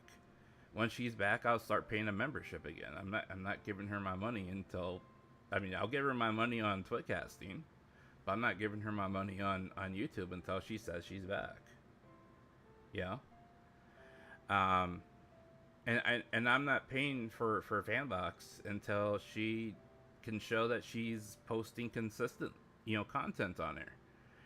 And people say, well, you give because you want to give. Well, there are thousands of people that have that same opinion, and if I'm going to give because I want to give, I'm going to give to a small streamer who doesn't have 1,000 people giving because they want to give. I'm going to give them my money because they need it, because they're trying to be successful too. That's just the way I feel, So, I mean, if I got to choose, I'm gonna choose Hoshion. I'm gonna choose Ankuro. I'm gonna choose Choco and her co-streamer.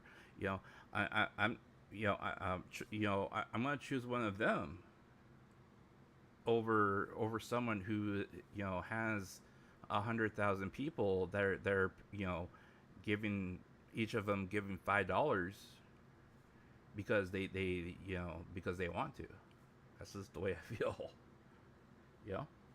But I mean, that's neither here nor there. But I just feel personally that, look, I worry about the girl. I really worry about the girl. But she don't want my opinion. She don't want my opinion. Okay, well, I shouldn't say that, because I have given her my opinion privately, and I'm not going to say she personally responds to my opinion, because that, I'm not going to be that full of myself, okay? But I do think that my voice, along with a lot of other people, have voiced the same thing, to the point where she has listened to what we've had to say and then considered it. Just like what I was trying to tell people, several weeks ago, that she needed to, get professional help. She needed to have people, talk to professionals, need to sort out what was bothering her and work through those problems so she can get back on track, so she can get her life on track and then get her professional life back on track. 60-70% of the people out there, hated on me for saying that. And then she went out and did it. And then those same people are sitting there patting themselves on the back saying, good job, we're here to support you. And they're proud of saying that to her. And it's like, well, I was been saying that for a while, because that's what the girl needed. Yeah, we gotta see how it goes. I mean, I wish the girl the best of success in the whole world. And don't get me wrong on any of this, because I hope that she's able to turn everything around. Things turn out to be better for her. She's able to, she's been, she's had a very rough year. But at the same time, she's continued to have, a great amount of support, both local, regional, and abroad. That she she's been able to maintain throughout the entire situation, to the point where the numbers that she's been able to maintain have been beyond impressive. Very few people get to have a second chance or a third chance and already start with 500, 600,000 supporters.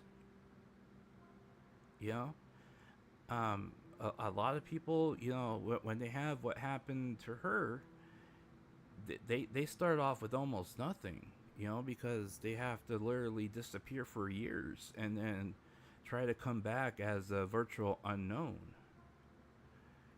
But she's been able to, turn this around, and she should consider herself very fortunate that people, have continued to fight for her, even beyond what was expected.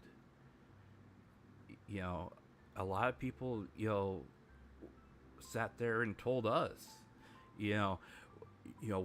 stop fighting and bringing up the past. It's in the past.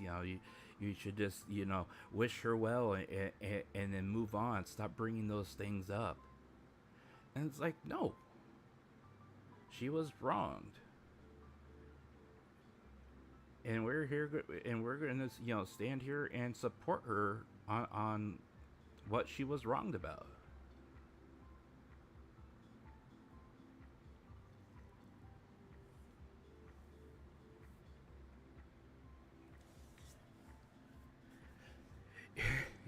If you look at how Niji handles their controversies versus how Hololive has handled their controversies, it's night and day.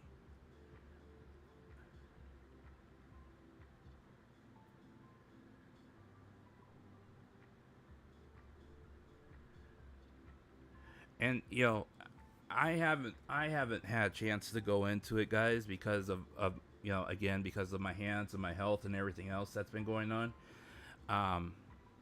But let me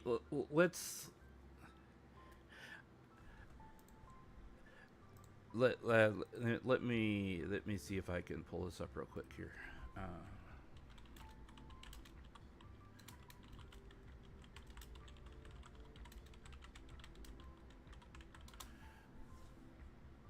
Okay, so let me explain something here real quick, okay? And let me see if I can pull this up on screen. Because I want people to understand exactly what I'm trying to explain to everybody here. Window.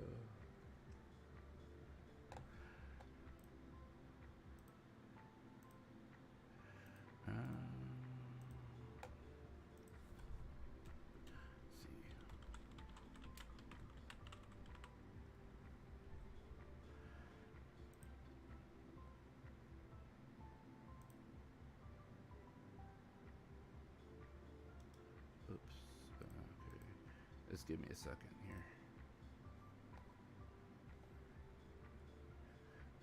Windows capture. Whoops. Windows capture resource.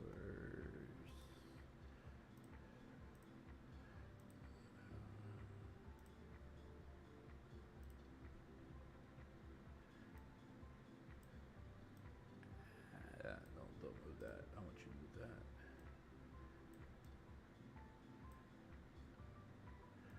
Let me put this behind me. Okay. There we go. Okay. Okay. Let me explain something, okay? I want to walk through something real quick since I have a couple people here, and let me explain this real quick, okay? This is the Hololive alternative website, okay? And I'm gonna explain exactly how and why a lot of things have gone down the way they've gone down, okay? This is the Hololive alternative website, and this is regarding particular the metaverse project Hollow Earth, okay? This is the meta project that they have dubbed Hollow Earth as part of the Hololive alternative project umbrella, okay? Now, producer you here, I'd like to explain the general plan for Hololive Alternative's main project, okay? Main project, the metaverse project Hollow Earth, okay? Now, Hollow Earth is supposed to be a project to bring a variety of media, alright, of the world of Hololive Alternative into virtual space, okay? One of those projects specifically was for having a virtual reality system for people to use a virtual reality headset to watch virtual reality concerts through the internet, okay? That has been in alpha testing. Iago announced on LinkedIn that the alpha testing had begun for that they had done small scale alpha testing for it, but did not disclose how well it went. Now, if anyone knows that developing a virtual reality type of system in itself to do on-demand, real-time virtual reality graphics and project them over the internet costs millions of dollars. Okay, that's a multi-million-dollar project. Okay. In addition, as we saw on their YouTube channel, they were also developing an open world sandbox game. Real time. Players can go on adventures, experience everyday life, battle monsters, build houses, live in, immerse yourself in Hollow Earth, etc., etc., etc. Okay, so you're basically building something akin to you're building something akin to Minecraft meets Genshin Impact. Okay, I mean that's basically what you're talking about here.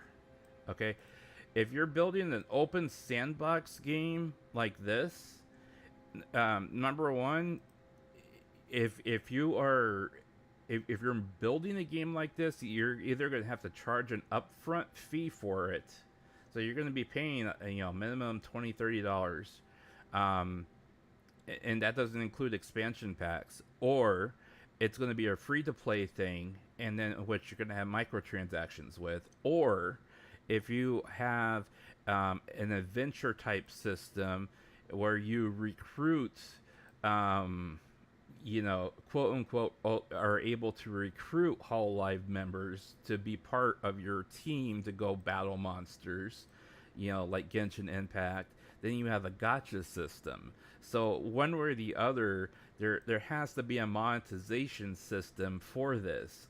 You can't just have, we have dumped millions of dollars into this game, that we're making for you, and it's going to be free. There's going to be monetization somewhere here, okay? Now, if you are making an open world sandbox game, which interconnects the entire world that you can play in, okay, and you are basically allowing people to connect in real time and have, these adventures in real time. If you look at just the development of Genshin Impact, it cost Genshin Impact $100 million just to get off the ground. Okay, and then it cost, I believe, 200 mil per year just for ongoing development for Genshin Impact. Okay? And that's a free to play model where most people do literally live in it because they're constantly grinding, you know, and they have a lot of these same systems that they're talking about here. The only difference is that it's, you know, heavily monetized towards, you know, hero building, team building, so on and so forth, and less towards like Minecraft building, you know. So either one, unless they make it like Core Keeper, which right now is in, you know, early access and not monetized, but you know, people are still, you know, you still have to pay, you know, $20-$30 to buy. You know, one way or the other, you're still gonna be paying for it. And then you know, whether or not they do it like No Man's Sky, you know, and hopefully have, you know, tens of millions of people that continuously keep buying the same product. You know, having an open sandbox game and no monetization coming in, you have to have some way of supporting this backbone infrastructure. You can't just have, you know, millions of people playing and no way of paying for it. And just the development time alone, I mean, the development time on this alone, you know, they estimated 1 to 2 year development time for this game. Okay? Let me repeat this. For an open sandbox game, initially PC would be the only support system, but we plan to add mobile support later with some delay. We estimate 1 to 2 year total development time for an open sandbox game.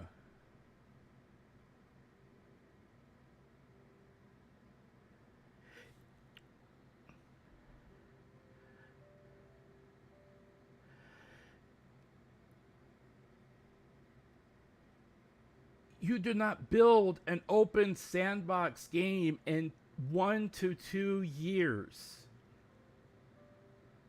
You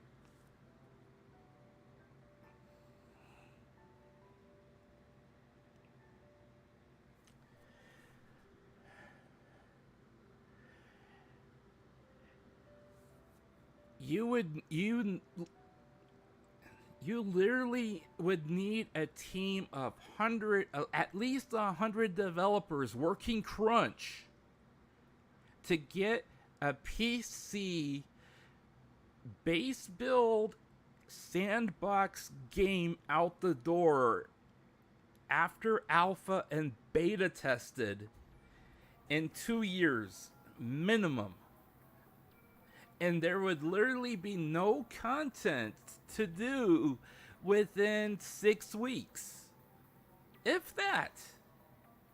There would be nothing.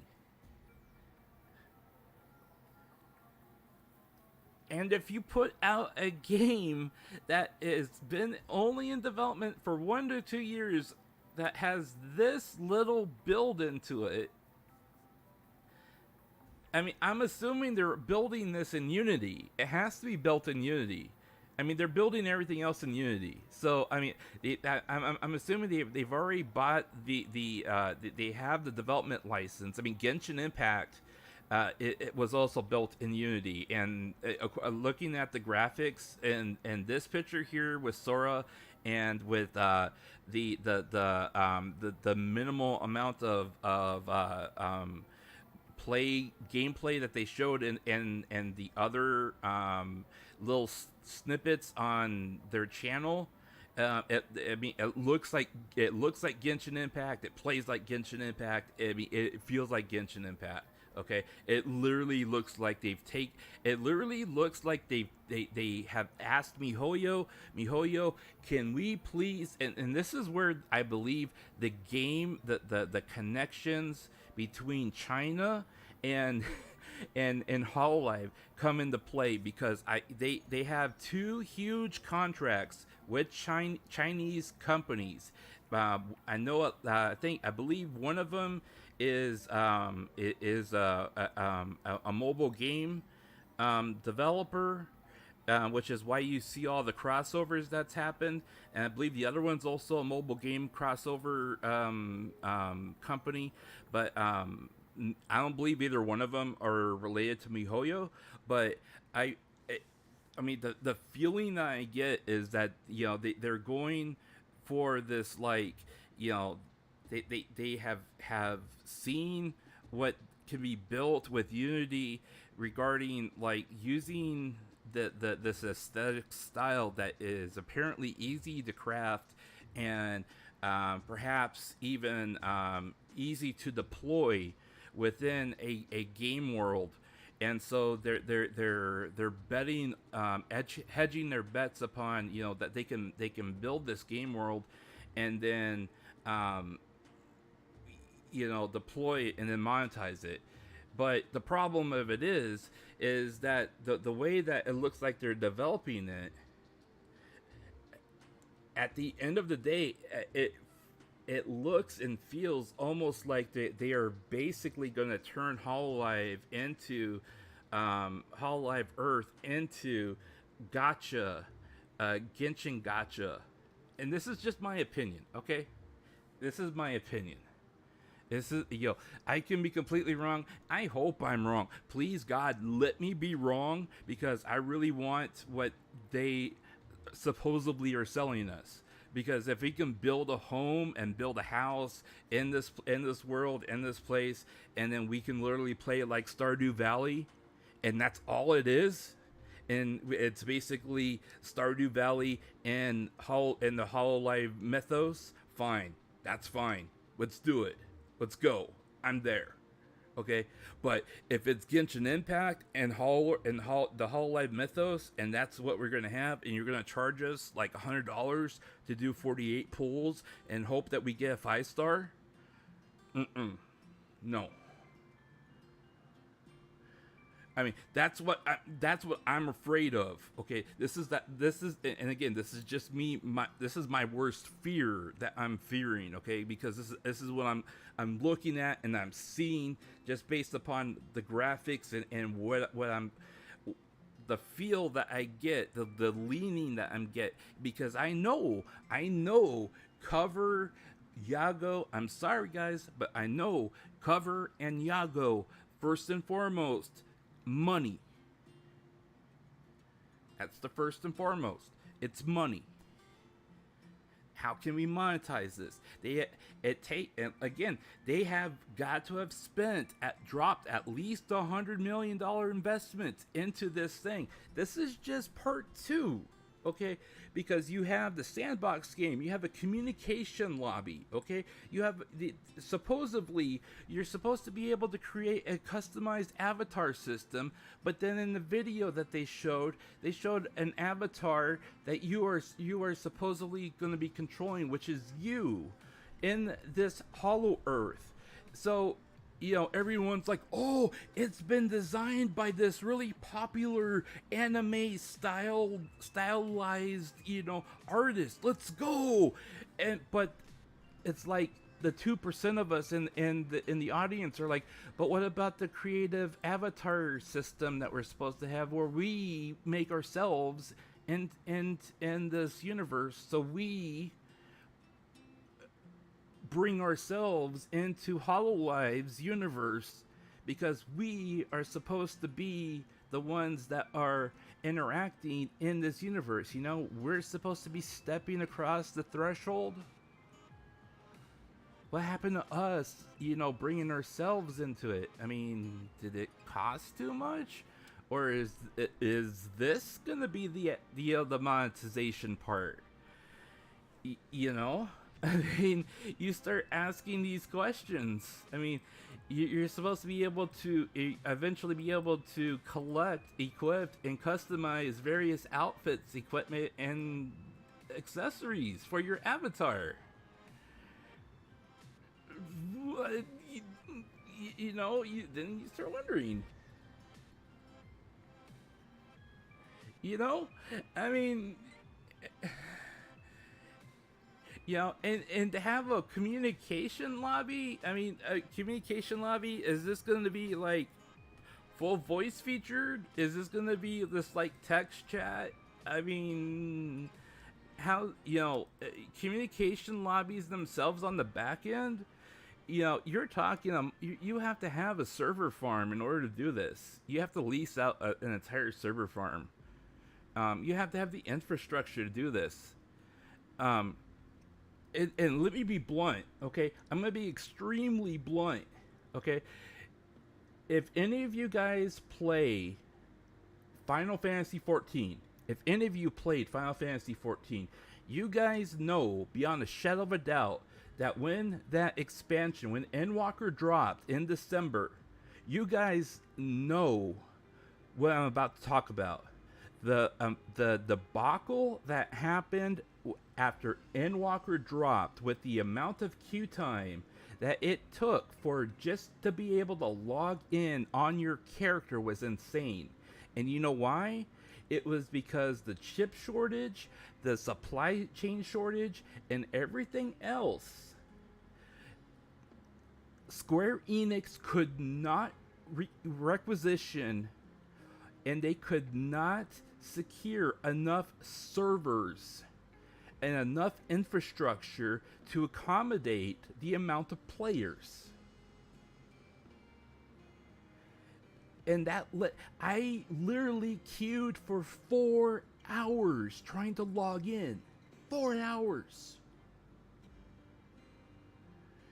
It costs to be able to be able to get your, to have the hardware to do this stuff.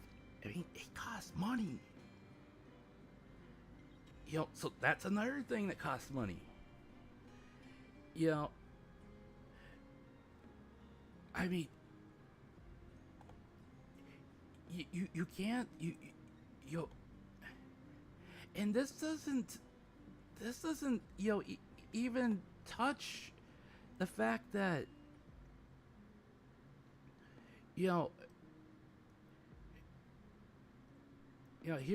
here's the latest update.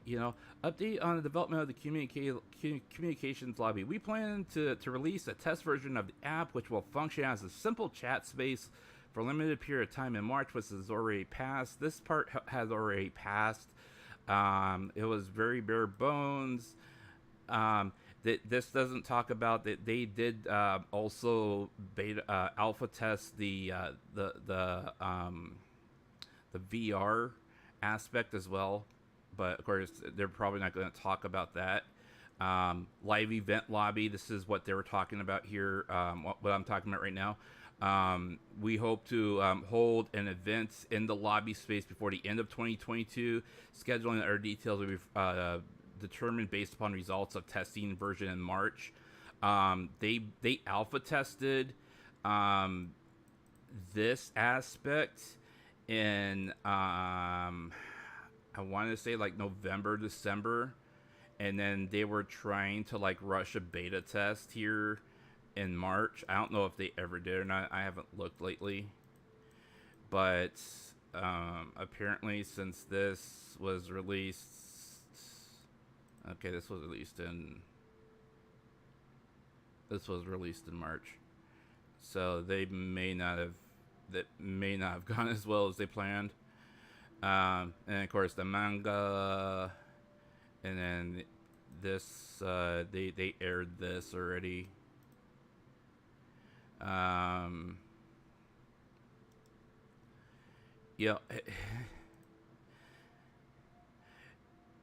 mean, we've seen the like the continuation of like what they're doing with Hololive Air, and all that stuff, and I think that stuff's neat, and I think that stuff's great. There's always a need and a want for that, and we've of course seen the fan aspirations of doing stuff like the HoloCure, that modeled after Vampire Survivors, and many other things, which is great as well. I think that those, especially with like the fan projects, those things are like, they had the whole thing with like what the girls played last year, with running through Piccola land, and having the arrows drop and the ha ha ha, and going through the Ami world where she was rapping and stuff like that. I think all that's great. I love that stuff. I mean, that stuff. I mean, you can see the aspirations and the talent of the fans out there that pour their heart and soul into these things. The thing that worries me the most is the fact that all this stuff has been dumped into these projects that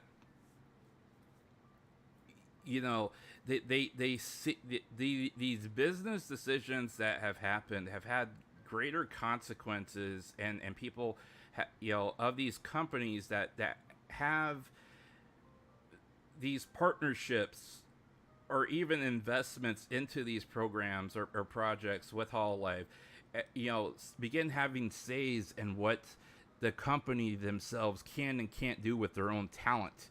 And that's exactly what we're starting to see with a lot of these things.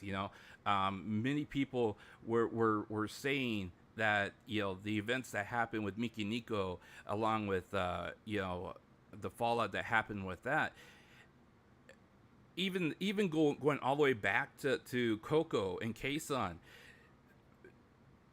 these investments and these investors that especially from China and other countries like this, that they have a significant impact and say on what can and can't happen within their own company and their own agency, because they're like, well, if you're not going to listen to us, we're going to pull our money out, and then that means that whatever dollar amount they've been matching is all going to be wasted. So if Hololive has dumped $50 million into this project and then they decide to pull out, Hololive's out $50 million.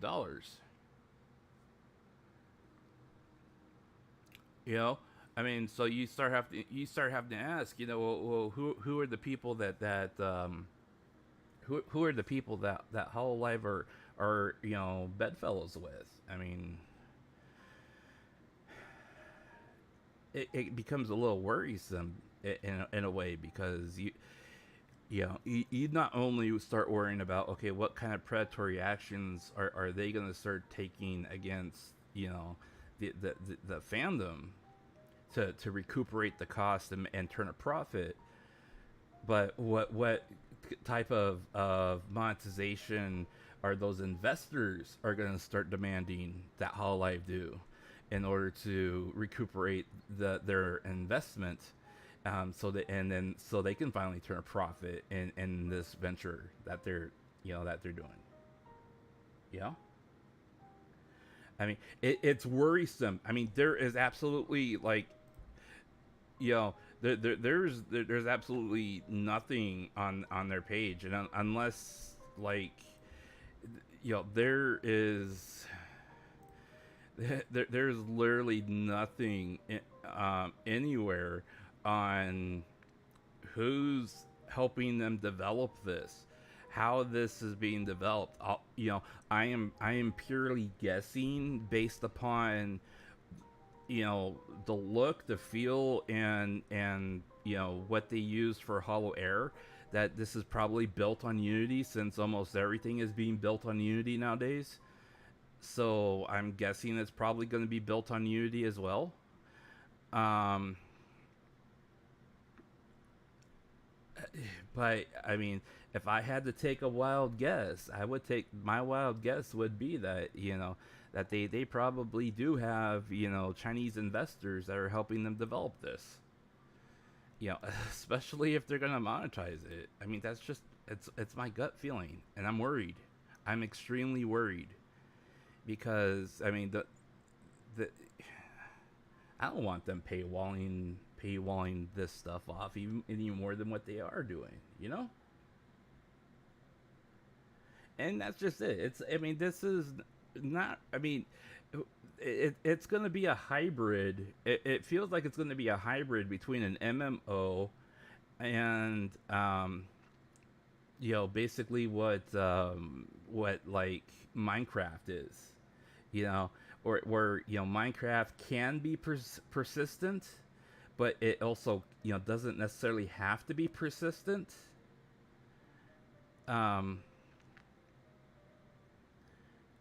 it can be persistent if you want it to be persistent, but then it could be hosted, or it could be this is definitely not going to be open source. So it's going to have to be hosted, I guess you're right. It is going to be persistent because it's going to be hosted online. By cover.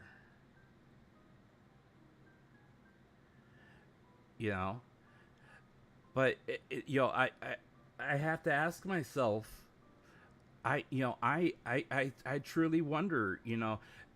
If this live lobby event thing, if they decided not to scrap the entire VR aspect of this, and they're just going to have them perform like on the screen here, and then you're going to have like a little avatar that's just going to be like walking around.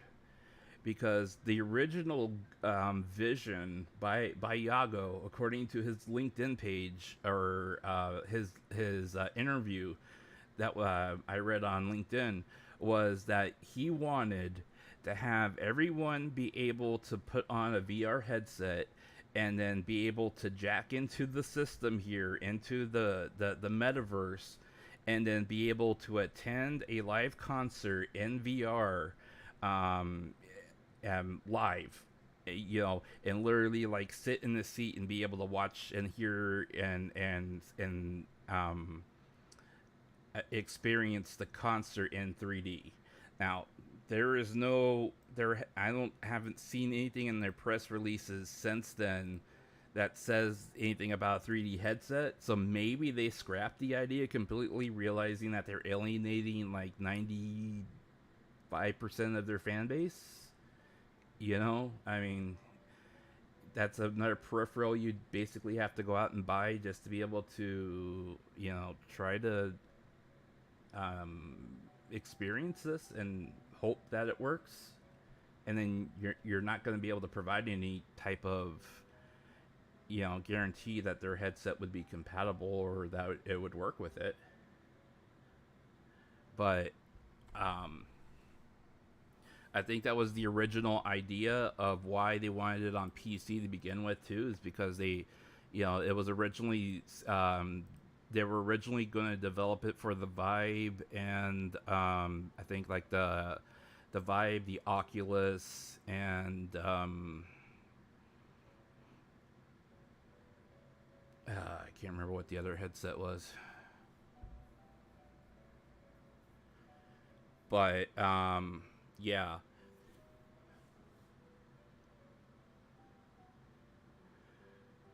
Yeah, exactly. That was one of the big thing, Beavers. That was one of the big things that people were starting to see the connections. It of course is a lot of like connecting the dots, but at the same time the dots are very, very well in line to connect.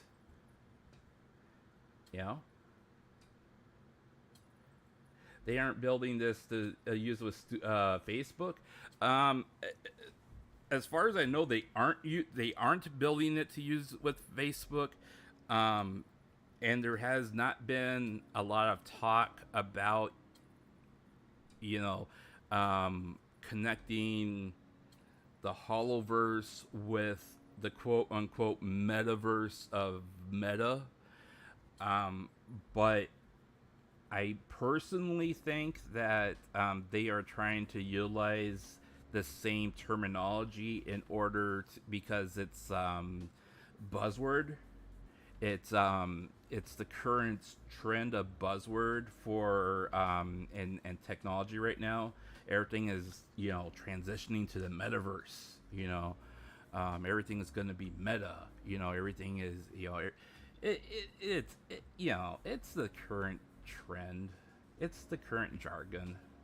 It's like everything is was originally, everything's transitioning from the cloud. Everything is going to be in the cloud. You see all your pictures? Well, now they're all going to be in the cloud. They're going to go from your Facebook to the cloud. It's like the internet is the cloud. you know, when you talk about the internet, it exists in the cloud. It's the, you know, the internet exists. The cloud is the internet. You know, it's not any different. The only thing that has changed is the buzzword. But anyways, I mean that's my biggest concern. I mean, I'm glad that they're at least, you know, I mean, for those of you that read the manga, I personally haven't. I just haven't had time to read it.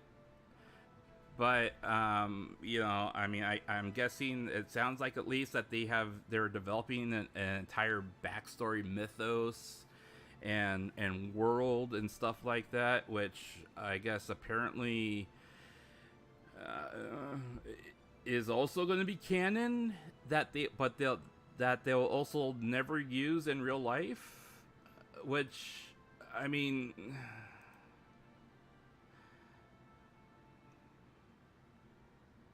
I just kind of wish that they would kind of cross over some of this stuff, so it would at least, yes, at least some of what, you know, all the work and effort that goes into this stuff would eventually become used by somebody. You know, I mean,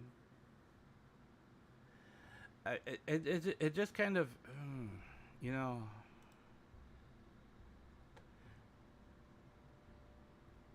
I mean, the one thing that people kind of like nag me about, okay, but welcome. I'm glad you showed up. No, you're okay. You're fine. You can watch the VOD, my friend.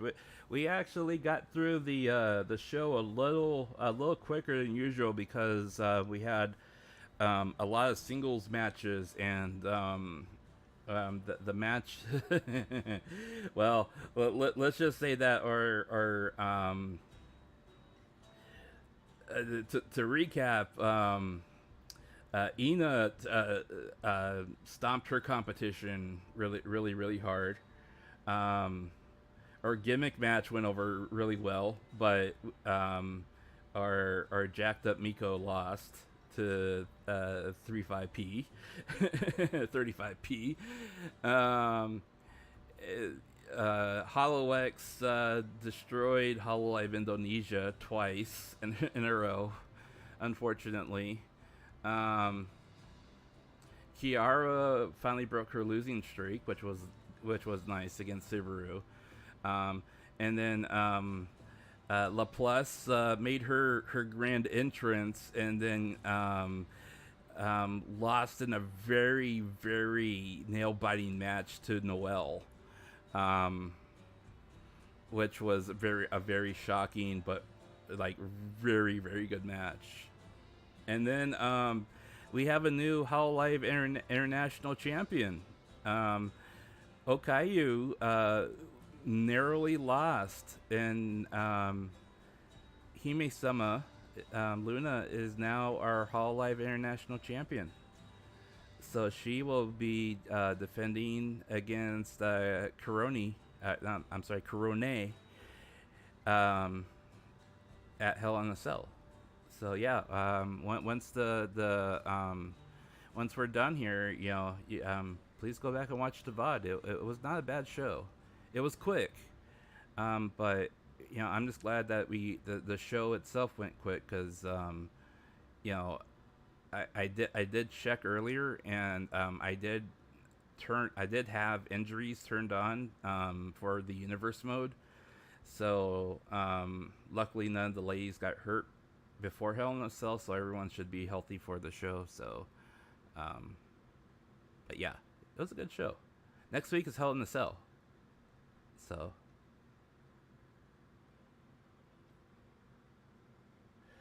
are you sure Polka can't?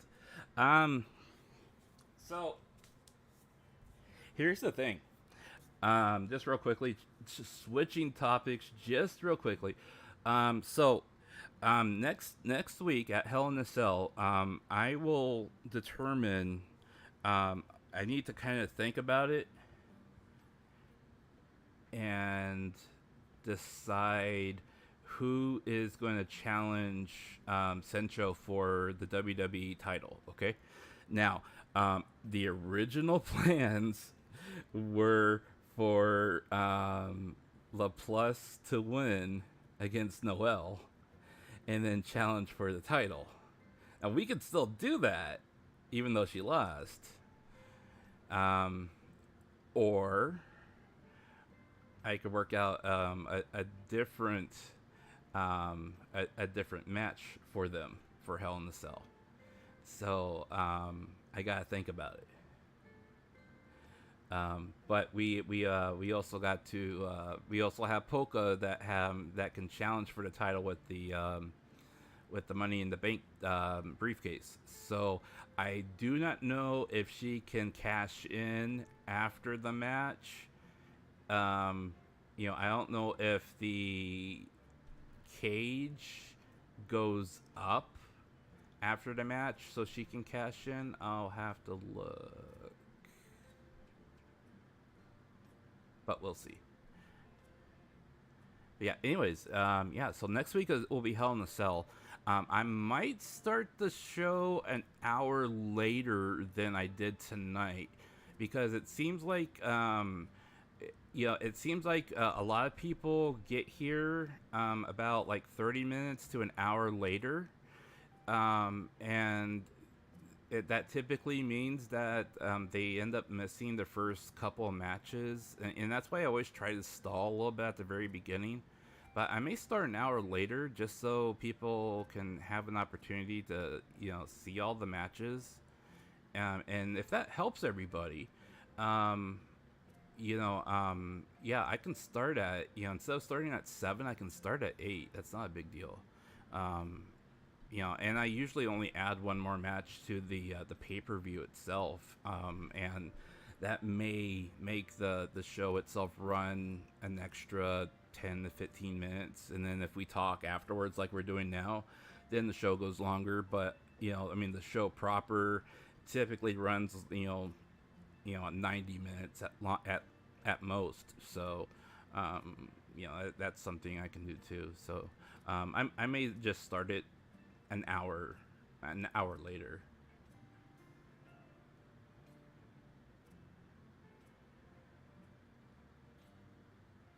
Yeah.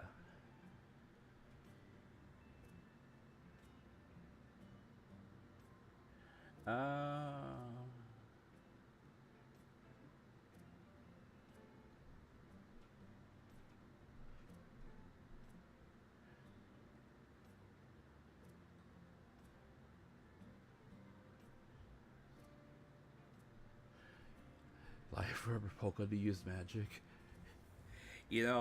I wouldn't doubt if Polka. I wouldn't doubt if Polka didn't have some latent talent that if she were in a crisis and just like an anime figure that she is, she's in a crisis and she had a life or death situation and she's able to summon some magical power and be able to use it. I could see that happening.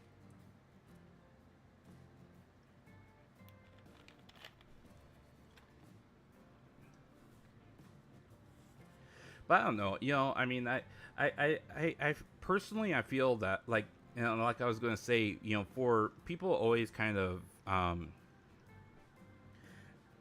ask me once in a while, especially people that have known me since my debut, they always ask me, why did you never carry on from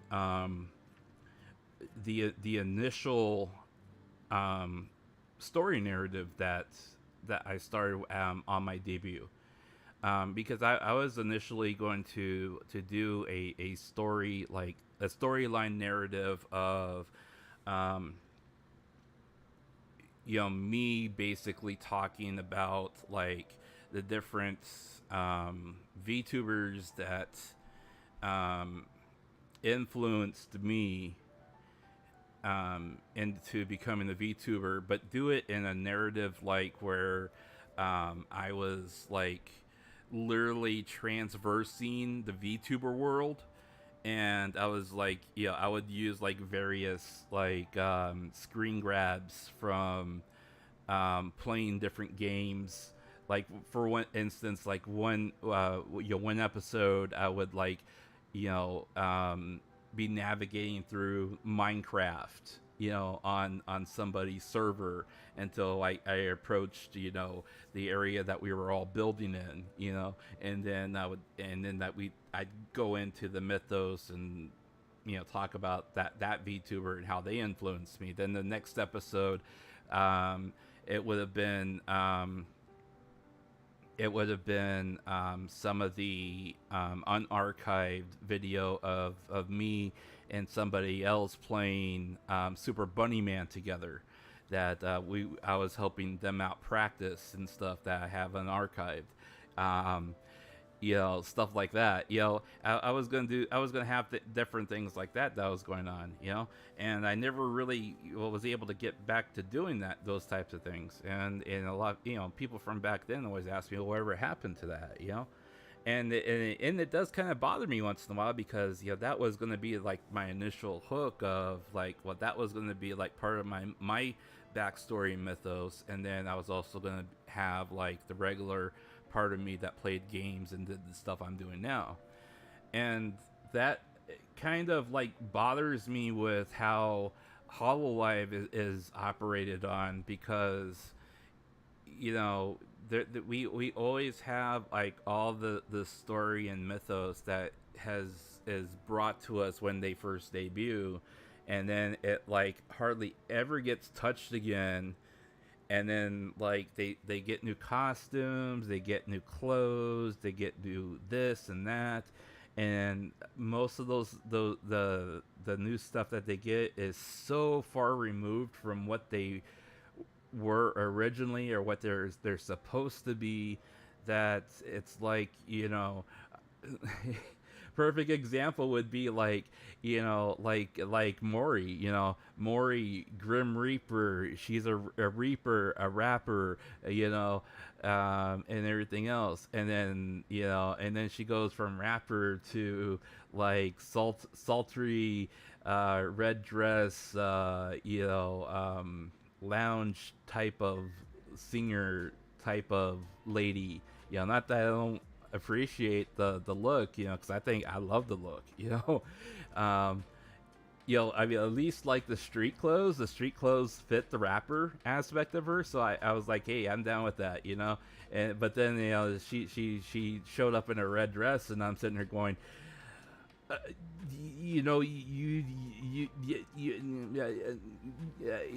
here's my wallet. I mean, hi,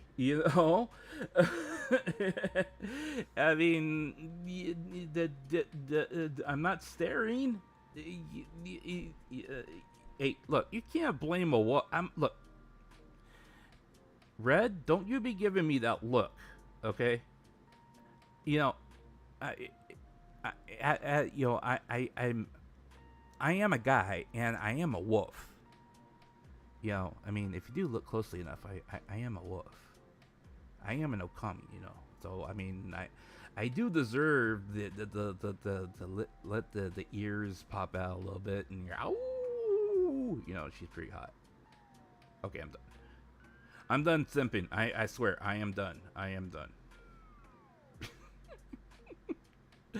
But yeah, well, things change much. Well, yeah, I know. Callie couldn't be a cute idol. She was always gonna be. Callie, there was no way Callie and Gura were ever going to. I mean, Gura could act like a cute idol for only so long before she just could not withhold it.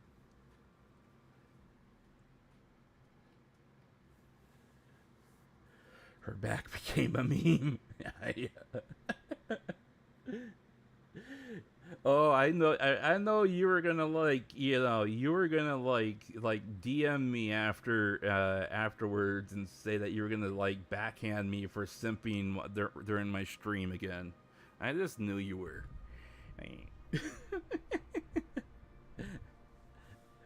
I mean, okay. Let's see.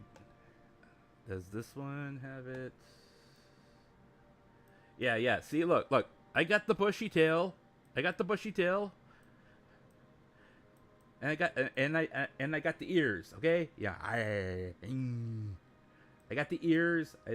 Sometimes they twitch when I talk. Yeah. See, tail, ears. Yeah. I'm a wolf. Ow! I'm gonna go. See, can I do the? I can wave my hands too and go. Yeah. Yeah. Okay, I'm done.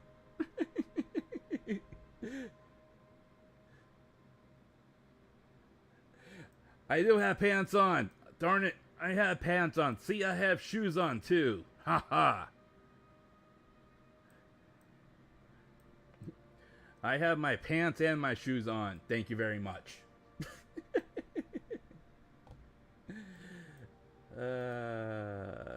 Wait, let me get me back on screen here. Oh, no, wrong one. There we go. I'm a cat. Yeah, sometimes I think I'm a cat. I really do. I really do think I'm a cat. But yeah.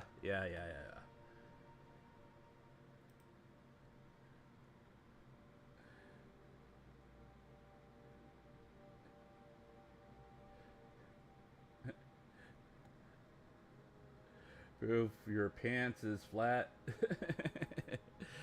I don't think I have an actual shot of my butt. I think that's probably the only thing I don't have.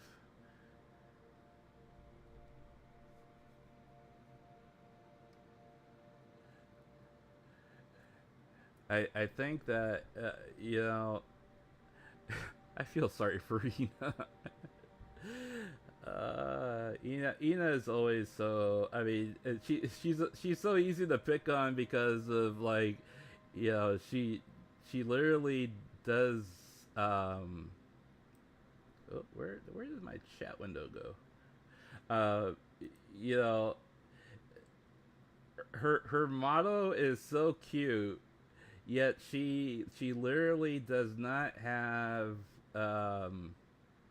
Chat box. She literally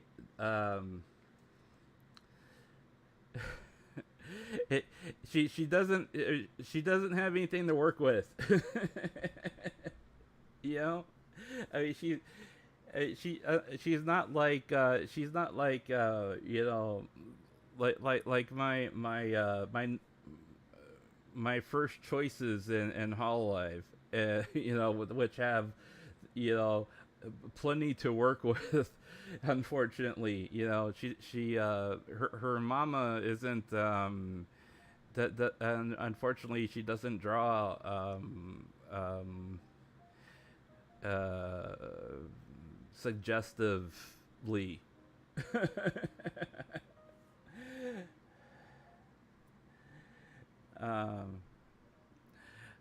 I mean, it's kind of funny when you sit there and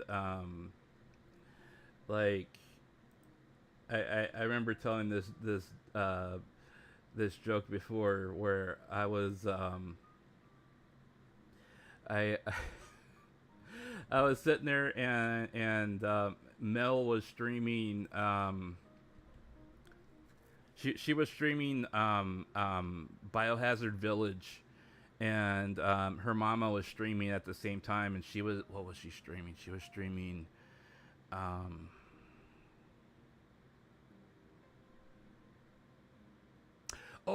she was drawing Mel.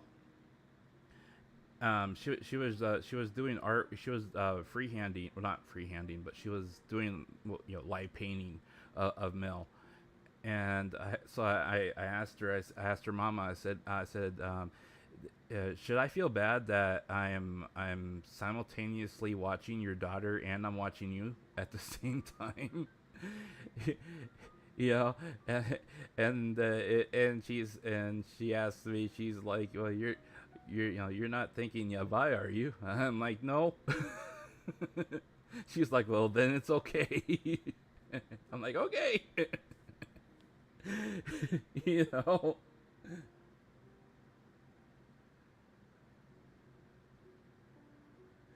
Hey,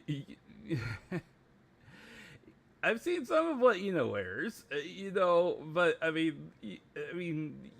okay. uh, I guess, to be honest, okay, but hang on, we're gonna have to. I'm gonna have to pull this up now that I brought it up, I'm gonna have to bring this up, or Twitter.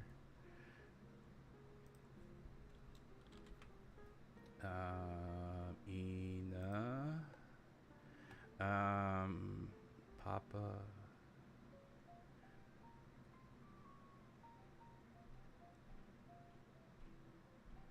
Wait, is her mama and her papa this? They're not the same, are they? No, they're not. She has two papas? What? Wait a minute.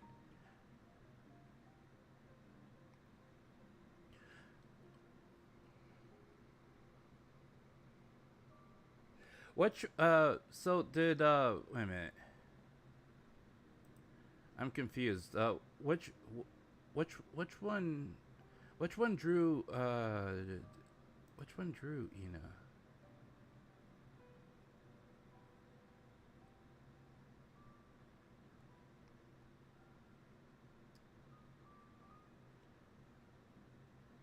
Did Kuro draw Ina, or did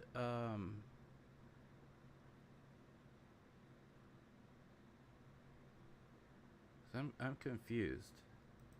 She has them both listed as her papa.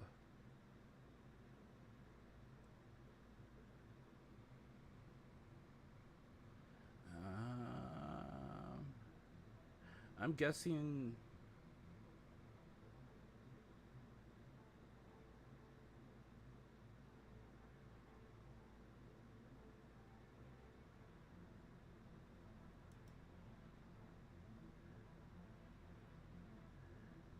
Bashi drew Ina, right?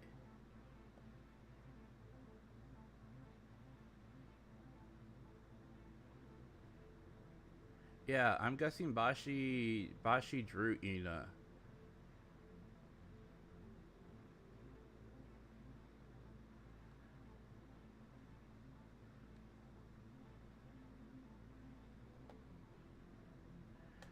I don't know if I can show some of this on here.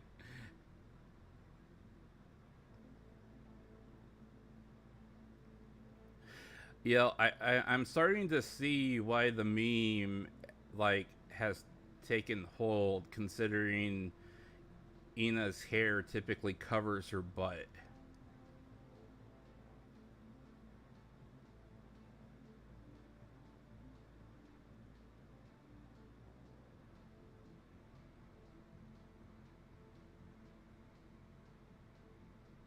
Kiara did.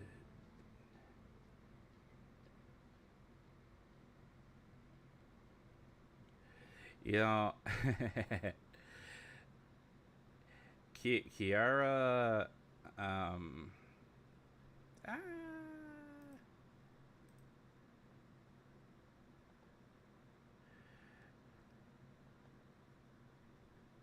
I would.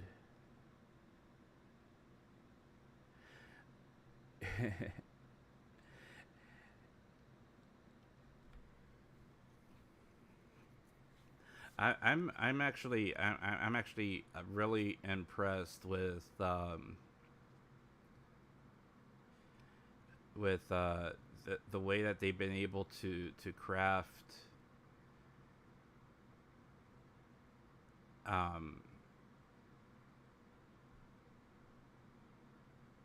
Holomyths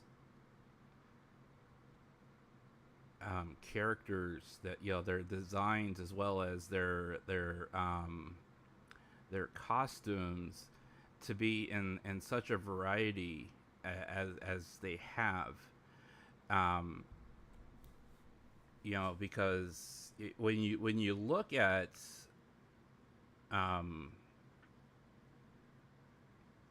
when you look at like Kiara's, for example, hers tends to, her original outfit, it seems to be haphazardly put together in a sense, where you have like suggestive meets,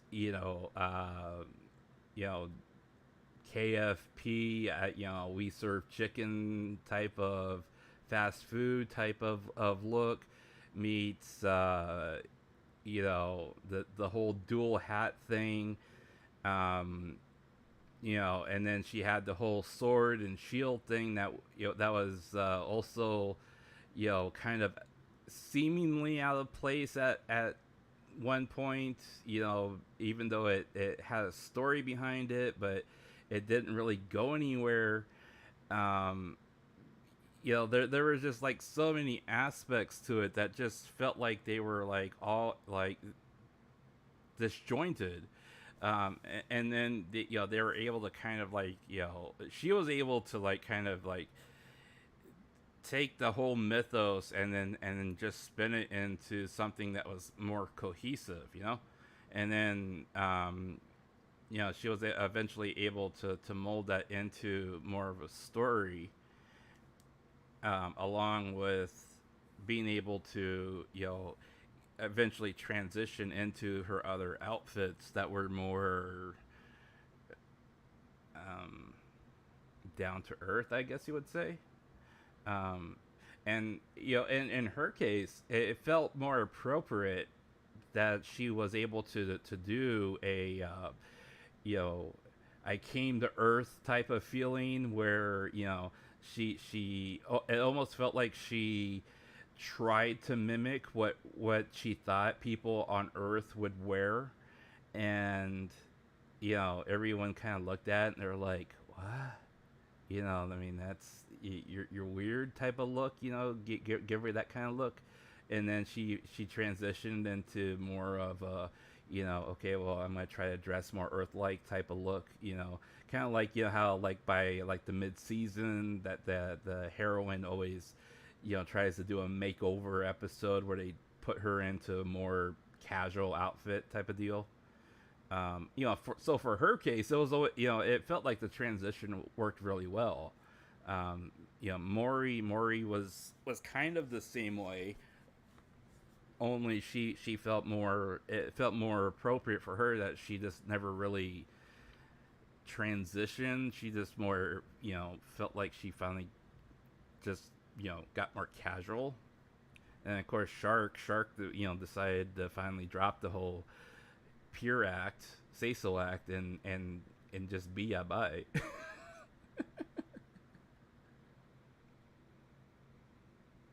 But and the thing that kind of bothers me the most is that there's so many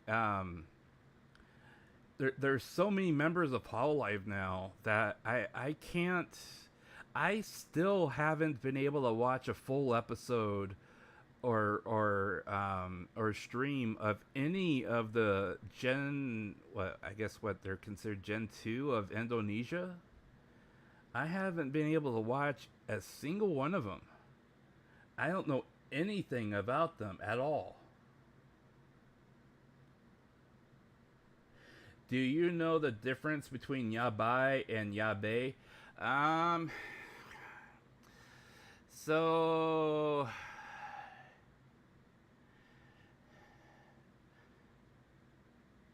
I do know the difference, but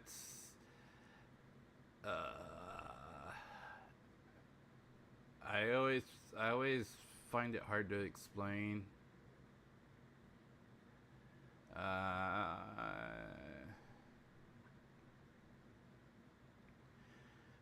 So when you say something like that's yabai, that's basically like that's, you know, that's yabai, that's yabai, that's dangerous, that's, you know, that's it's kind of like saying that, you know, that's dangerous, that is, you know, that's you know, crossing the line, that's, you know, that's basically, you know, that's going from like being okay to not being okay.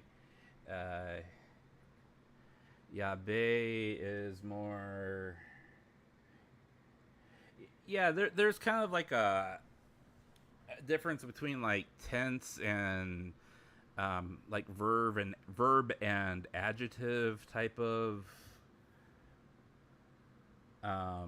you know, like if you were like if I was like right in the middle of playing a game and I see something that is like, you know, something bad that is happening up ahead, and I turn around in a panic and I start like running off, you know, and you see a lot of streamers, you know, Japanese streamers doing it. You know, they'll see like, you know, if they see like a horde of zombies up ahead, they'll turn around and they're like, yabe, yabe, yabe, yabe, you know.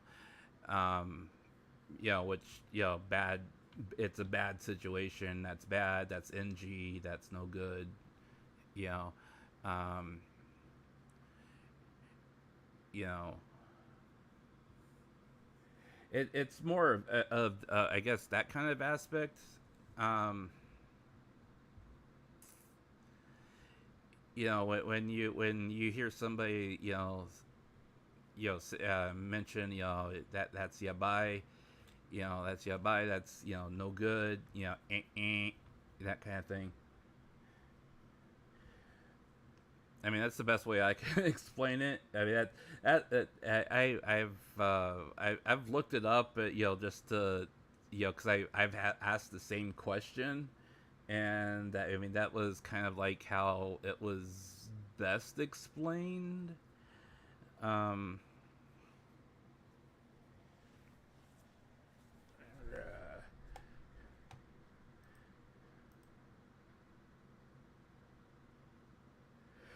But yeah, I have it. I mean, does anybody watch the new generation of Live Indonesia? I mean, because I haven't been able to catch any of them. I know I've seen a few people mention them in chat before. You know, and I have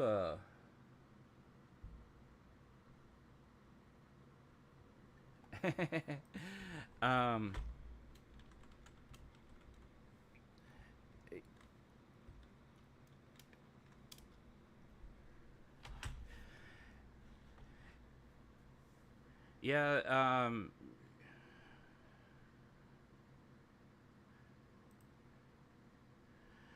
like if you, let's see here.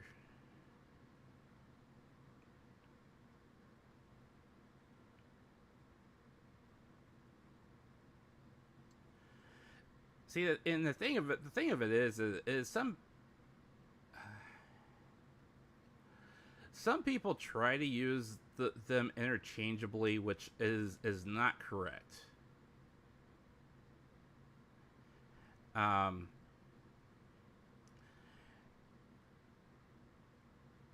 You know, I mean, you can use like I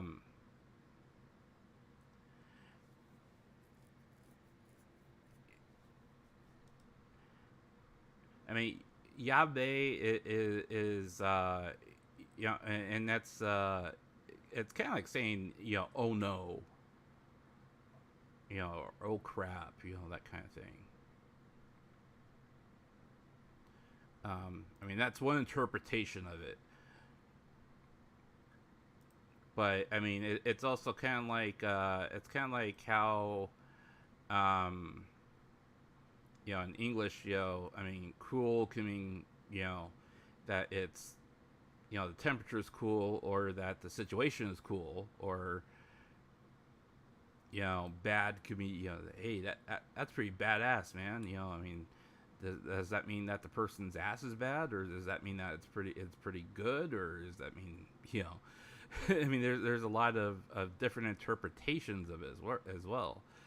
I mean, I guess the literal interpretation of yabai is like, risky, I guess, from, like the literal translation. But that doesn't necessarily mean that that's the only form that it takes when in the grander scheme of words. I mean, yabai can also mean, cool, awful, amazing, terrible, crap, terrific, risky, and dangerous, depending on the context.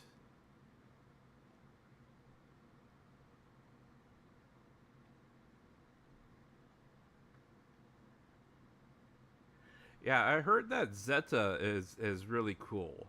She has a cute voice and everything like that. I haven't personally heard her. I've heard her voice, but I have not seen any like clips of her or been able to like watch an entire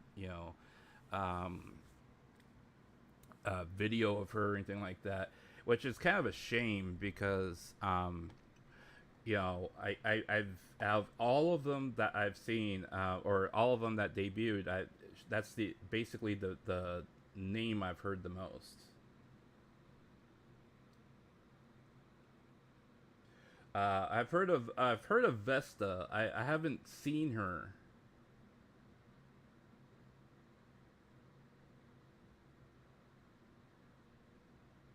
Oh, so and I know this isn't like huge news or anything like that, but did it for those of you who didn't watch Marine the other night or the other day, when she was playing Switch Sports. So apparently she like literally, like when she was playing the sword game, she wanted to try the sword game part of Switch Sports, and like apparently like the computer controlled character that she got for her tutorial was literally named Rushia. Like no joke. Like she was like, she clicked on it and she like selected her swords and stuff like that, and the name that popped up was Rushia. And she like freaked out. She was like, Rushia,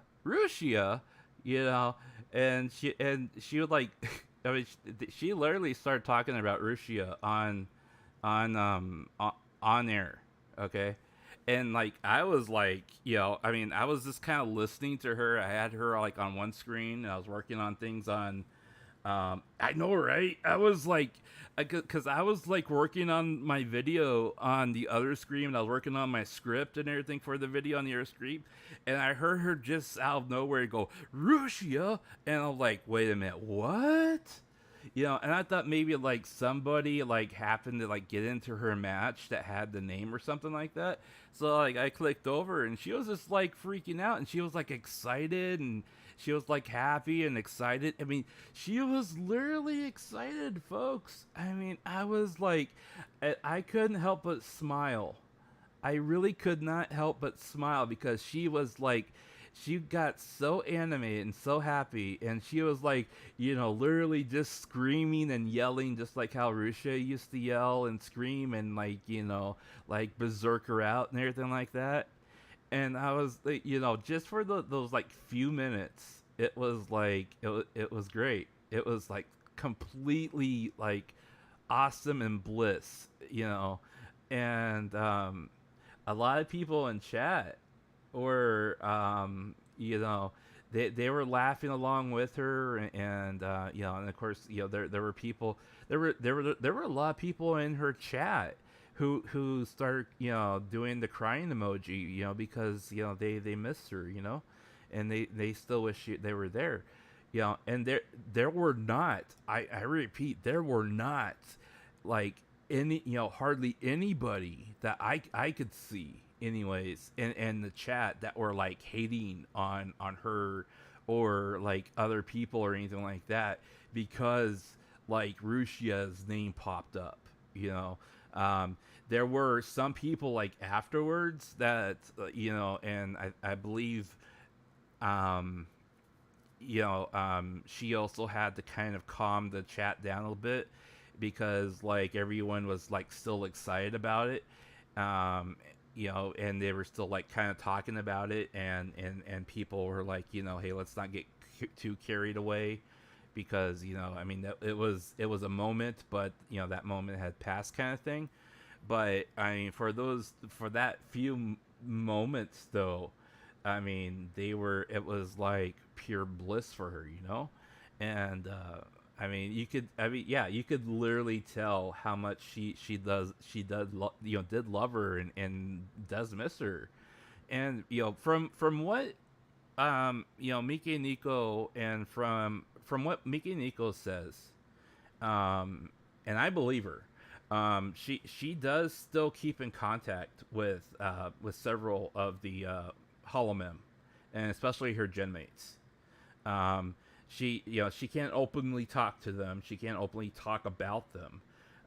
But she has stated a few times in a few places that that she does still speak with them, even though she can't have, you know, that regular communication and talk to them, you know, regularly, like they used to, which is of course sad, you know, because I'm sure that she had a true bond between a lot of them. I mean, I could only fathom, you know, how, well, actually, I can relate to how some of that, you know, bonding does happen.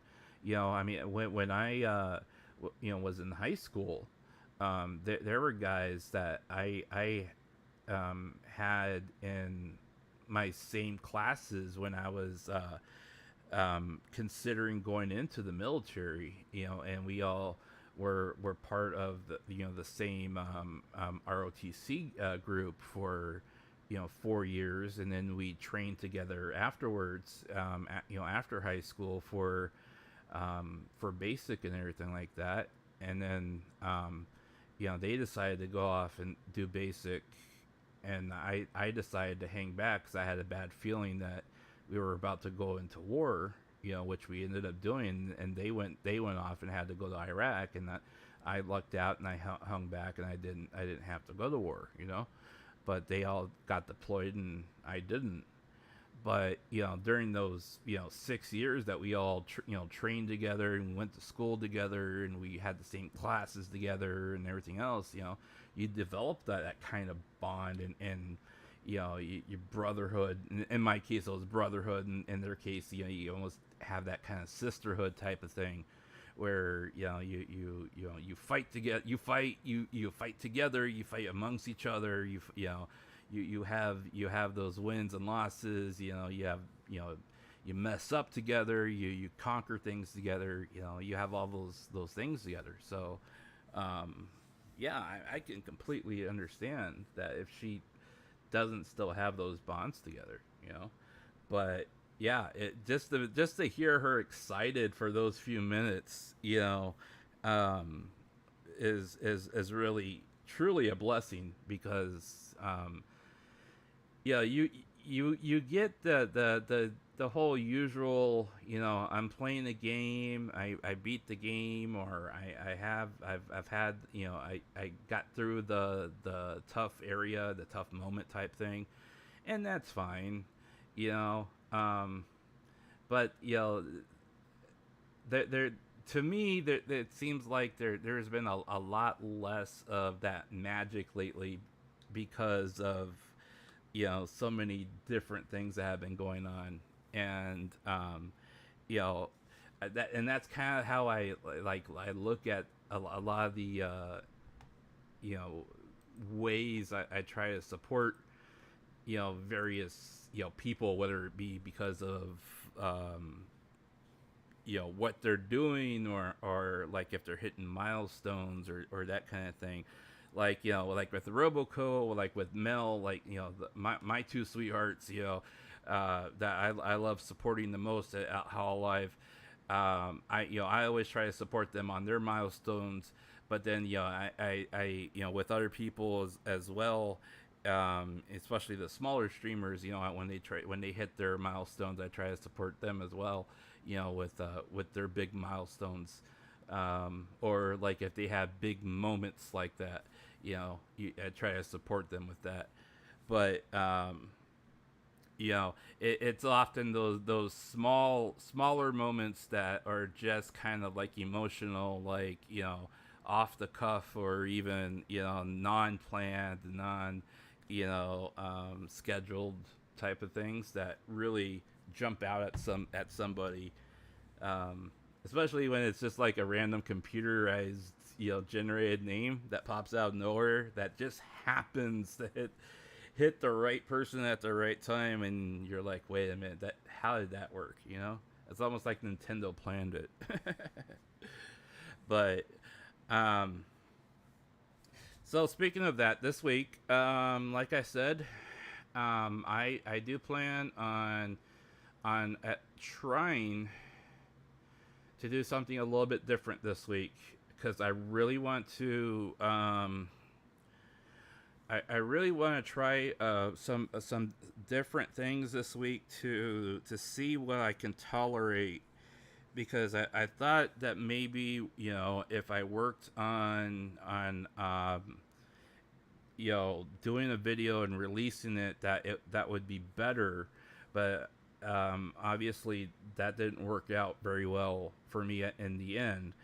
So what I may end up trying to do instead is I may end up trying to do some live streaming of doing some of like the either like the tweaking behind the scenes stuff to show you guys what I'm doing with the current roster and the characters for the Raw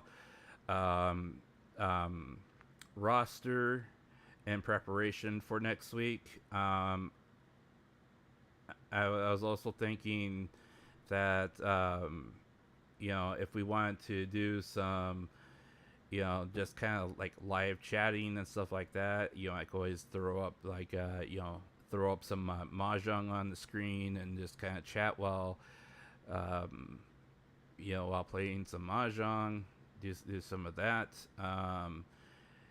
There's a couple other kind of like calm games that's we could try just to see if my hands can tolerate those types of things. So because I know it's not a major surgery, but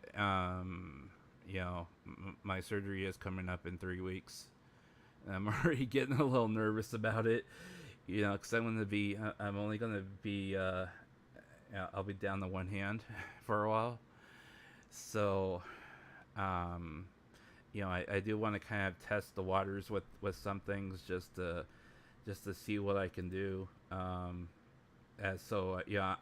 already going nuts just trying to do things and then not being able to finish them. So I'd like to at least be able to do something to get back into the swing of things, because I hate the fact that I'm only streaming one day a week, and I'm not really doing as much as I used to, and I'm not able to really accomplish what I used to either, which has really been a bummer. But I at least like to try to do something so I can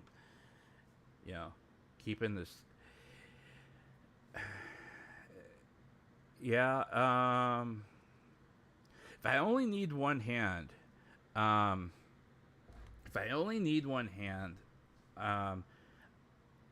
I can deal with that. If I only need one hand for like the keyboard, then that's cool. If I as long as I don't have to do like mouse and keyboard, then I should be okay. But if I have to do mouse and keyboard, then because basically if it's just I have to use the keyboard, then I can use my my right hand for it. And but if I have to do mouse and keyboard, then that starts hurting my left hand, which is the problem hand. So I'll start it up after I finish here, after I wrap up, and I'll just kind of like play with it just a little bit to see how how the controls work. And if that doesn't if it's not too bad, I'll give it a try this week as well. I'll put it up on the list.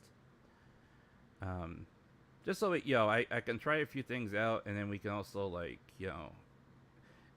chat about things, because I have a feeling, and this is just a feeling. I'll have to, and it's kind of it's also a bit ironic that I well, I don't want to get into that subject too much, but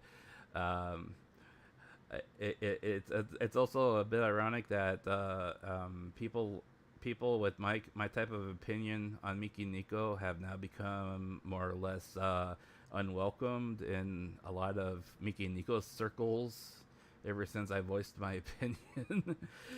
Because apparently telling people that having her take care of her mental health is apparently a bad thing in Miki Nico circles for some reason. I don't know why. I don't know, it's weird. I know some of her fans are weird. And I think some of the people that run those circles are not entirely on the level, but that's a different story. But I will still check with my the circles I am still welcomed in. But if I have a feeling that if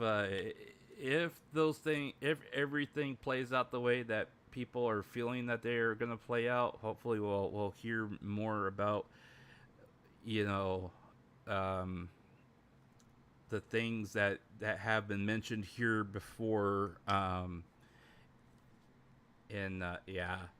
is true. A lot of things are taboo. We will hear more in the next week or so on Miki Nico and her parents, or potential transition to her new spot or her new home. We'll see. We'll definitely see. But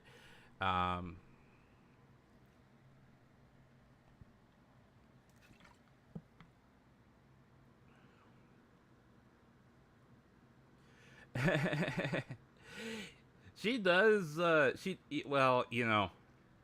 And that's the thing too. There's if you. I think that there are people that tend to buy into the quote unquote crocodile tears, whereas if you can distinguish between when somebody is really crying because of mental anguish versus somebody that's crying because they're trying to garner sympathy. If you can make that determination, then it's not so bad. But there are a lot of people that can't. And I think that's probably where the problem lies. Maybe. A lot of what, a lot of the crying that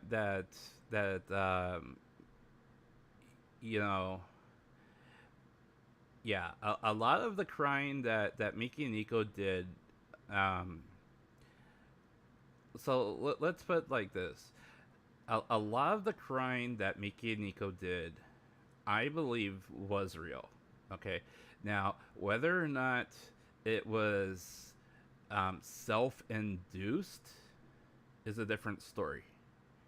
And what I mean by self-induced is that she was in a mental state where she mentally could not understand why she felt she was being wronged, even though no one was wronging her. There is a mental state where somebody feels, basically there as it is a level of paranoia where they feel like, they are being victimized or that they're being traumatized when nothing is happening. And so, they're literally scared, or they convince themselves that something is happening, and it's self-induced anxiety. Now, whether or not she does, goes into that state to garner sympathy is another story. What I will say is that there is a certain amount of credibility to the statement that of people saying that she does tend to use that because she wants people to feel sorry for her. Now, that does not mean that she is 100% manipulative. What it does mean is that she feels like the only way people will listen to her is if you first feel sorry for her.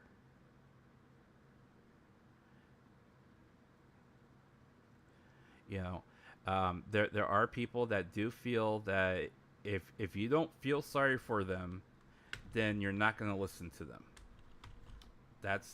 And I think that's where she comes from, because she feels like most people are going to look at her situation and automatically think that she was in the wrong. So she wants to garner a certain amount of sympathy from you first, and then try to gain your support, as opposed to hear my story, listen to my story, and then ask, will you support me?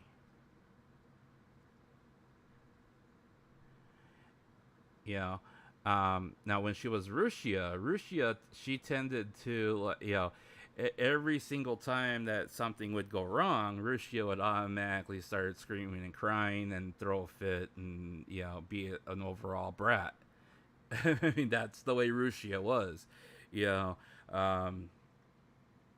She, when something didn't go right, she'd automatically start crying. If something didn't go right, she'd automatically start raging. If something didn't go right, she automatically got mad. If something didn't go right, she was automatically in yonder mode.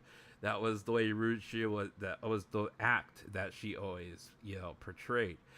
The unfortunate part was that in many cases she transitioned a lot of that act into her own personality, or vice versa. That part of her personality was in fact part of who she was, and she transitioned that into her character.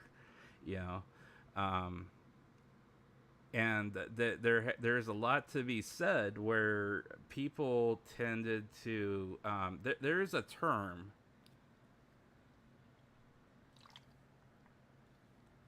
and you'll see a lot of Japanese people use it in regards to Mikeniko, Rushia, so on and so forth. And it's based off of a fictional character that is meant to represent mental health and somebody who is in need of mental health and everything else, like need of mental health care and so on and so forth. And that goes back to what I explained several weeks ago.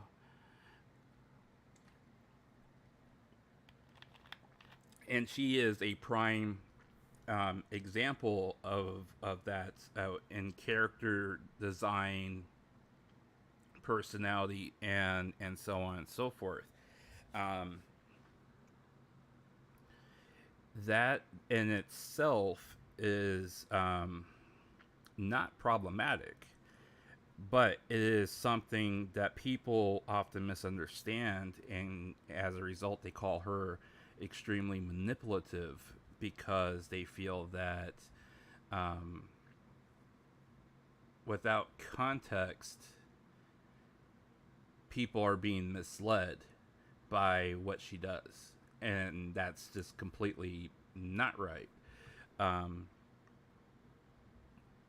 You know, and that's why you know, I often try to warn people now that, you know, if you're going to donate to somebody, if you're going to give money to a streamer, you know, that's fine, but maybe try to learn something about them, a little bit about them first, watch them for a little bit, you know, try to get to know them a little bit, try to get to know the person that you're just throwing money at too, before you throw money at them, because you know, people often turn around later and say, well, you took my money from me, you misled me, you did this, you did that. And it's like, well, did you learn anything about the person before you gave them money? You know, I've made that same mistake, and I paid for it. You know, I've paid for it dearly. You know, but hey, that's, you know, I did learn something from it. I don't do it anymore, and I actually am very reserved towards, you know, I mean, at one point, I will stand here and I will admit to this. I literally had memberships to, at one point, I had 20 Hololive simultaneous memberships. 20. Ranging from $4.99 up to $14.99. 20. I don't do that anymore. And it's not because I found out about, you know, something about like all of them and decided to cancel all of those memberships. No, it's not that. Don't get me wrong. It's because I am more reserved towards how I spend my money now. You know, I actually donate, you know, a lot of that money now to the smaller streamers, as opposed to people that may make, you know, 100,000 a month off of super chats. You know. But anyways, I've gotten way off topics. But anyways, I feel like I do think that, you know, there. Yeah. Hey, yo, why? Because I simped so hard back then, yo. I was like, oh, she's so cute. Membership. Oh, she's so cute. Membership. Oh, she's so cute. Membership. Oh, she said Arta. Membership.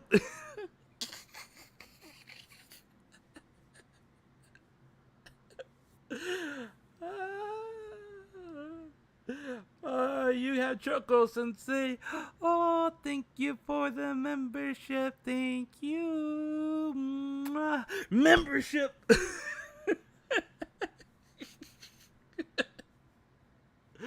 Oh, I used to simp so hard when I first started watching.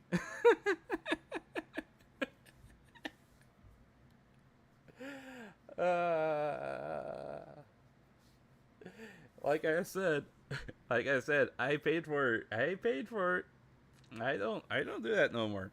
That was like when I first started, like, you know, way several over a year and a half ago when I first started watching.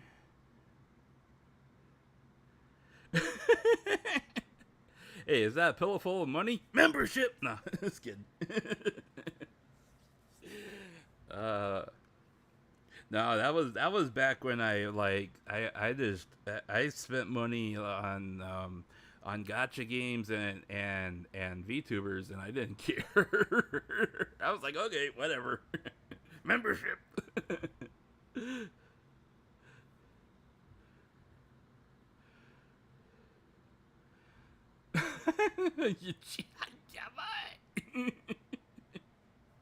Hey, I know exactly what it feels like to spend that much money on somebody's on birthday merch. So yeah, well, like I said, I'm still alive. I'm still alive too. But yeah, I'm still alive too. No, we're just chatting. We're just chatting. We finished, but we're just chatting right now. We're just doing after chat talk type stuff. I was just getting a scolding about how much money I used to spend on VTubers.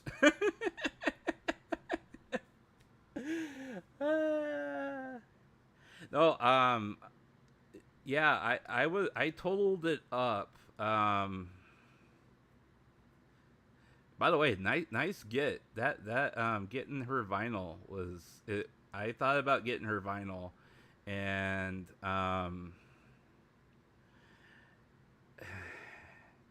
if Callie's vinyl didn't come out at the same time as Ankaro's 1-year anniversary, I would have gotten her vinyl. But as it is, I actually opted to spend on her 1-year anniversary and get her 1-year anniversary set instead. And her set came out to $100 for the merch. And then to get everything shipped from Japan was another $100.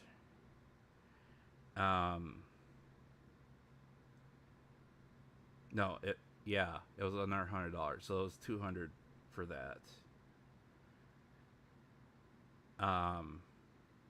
And then I also I had to insure the coffee cup. Because you worry about breaking in transit, and so of course the coffee cup insurance was another $25.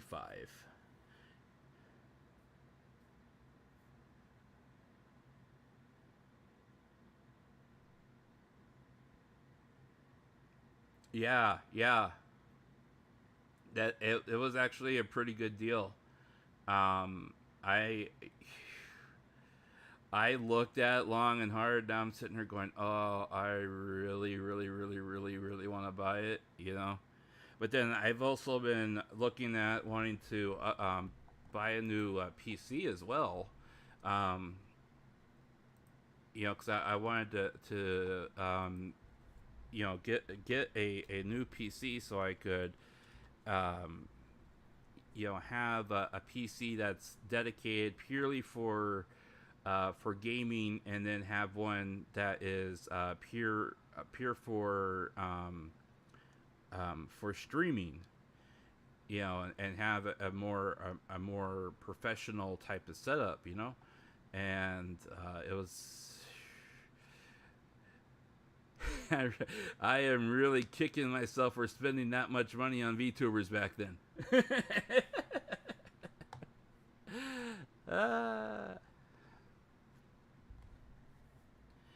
Yeah, if you get I don't know when they haven't shipped that yet, have they? That's not gonna be. Is that gonna be? When is that gonna be shipped? I didn't look.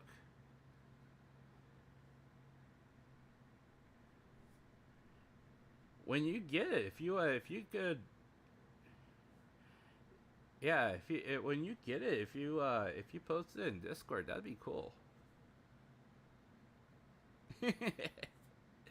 Hey, somebody had to put the shark in the taco through college, you know.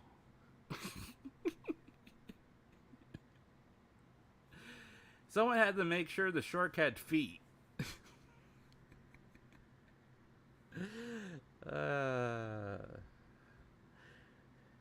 Yeah. So, anyways, guys, I am gonna go ahead and sign off for the night. I'm gonna play around with HoloX to see how the controls feel and everything like that after I finish here. And if it doesn't go too bad, I'll give it a whirl this week. I'm not entirely sure what day. Yeah, right. Hey, I had to, for what it's worth, I had to simp on Callie and Gura when I could, when they were, when they were just little VTubers just starting out, because trying to simp on them now is just impossible. I mean, I'm fortunate enough that I'll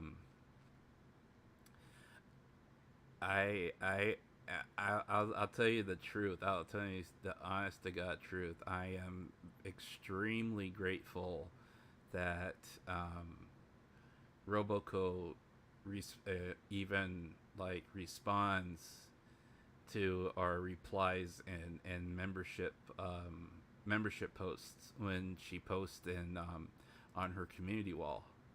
I'm extremely grateful for that, because and I'm gonna tell you a quick story before we go. And I know that some people find this stuff cringe, and I apologize ahead of time, but I'm gonna tell it anyways. But back in the day, before my mother passed, yeah baby, I'm almost done. Back in the day before my mother passed, Roboco did a singing stream, and it was my model died. There it goes. Okay.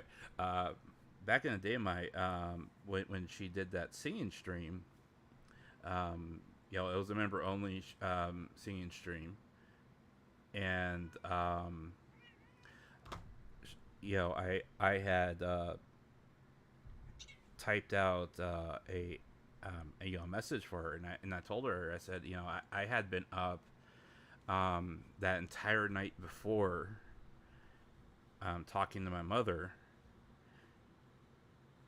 because she couldn't sleep because of all the I know my cat always seems to know when I'm about to tell something emotional.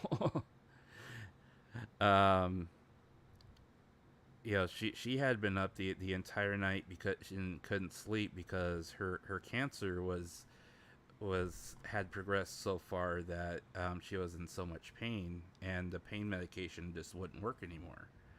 And so I was up all night just talking to her, and I was just that tired, but I was also mentally exhausted as well from the entire situation and talking to her nonstop, and listening to her sing was very therapeutic. It really calmed myself. I was emotional, of course, but it was also kind of uplifting at the same time, because I was just so extremely sad. And I typed out a message for her, and I told her, I said, I don't know if you'll understand this. I'm sorry. I'm not typing this out in Japanese. I don't even know if you'll be able to read this or not. But I explained to her, what had happened that night, and what that stream meant to me, and how much it helped. And hundreds of other people made comments on her stream, and mine was the only one that she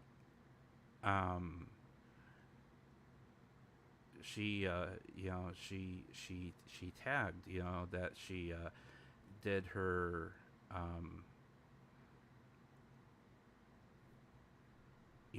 the creator content creator heart to. No one else, she didn't do it to anyone else's except for mine. And people wonder why I don't talk about Roboco on my streams. I've had people send me DMs, on Twitter and stuff, and like, you say you love Roboco, but you never talk about her. You're always talking about Miki Nico. You're always talking about, other streamers and stuff like that. And it's like, one of the main reasons why I don't talk about Roboco is because, that what she does for me is so personal that I feel that it's not something that people would want to hear, and that I can't ever truly express how much of how much somebody like her has done for me, in the time that I've been watching her. And even if I do not openly express those types of things, it doesn't mean I think any less of her. It's that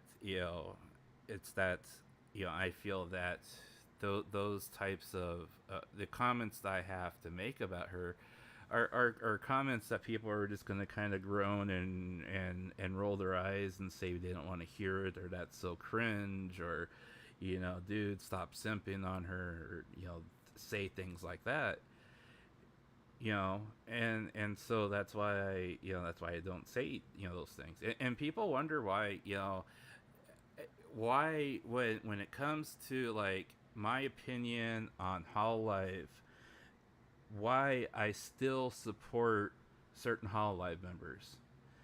And it's not because I support Cover, I support Hololive, I support, etc., etc., etc.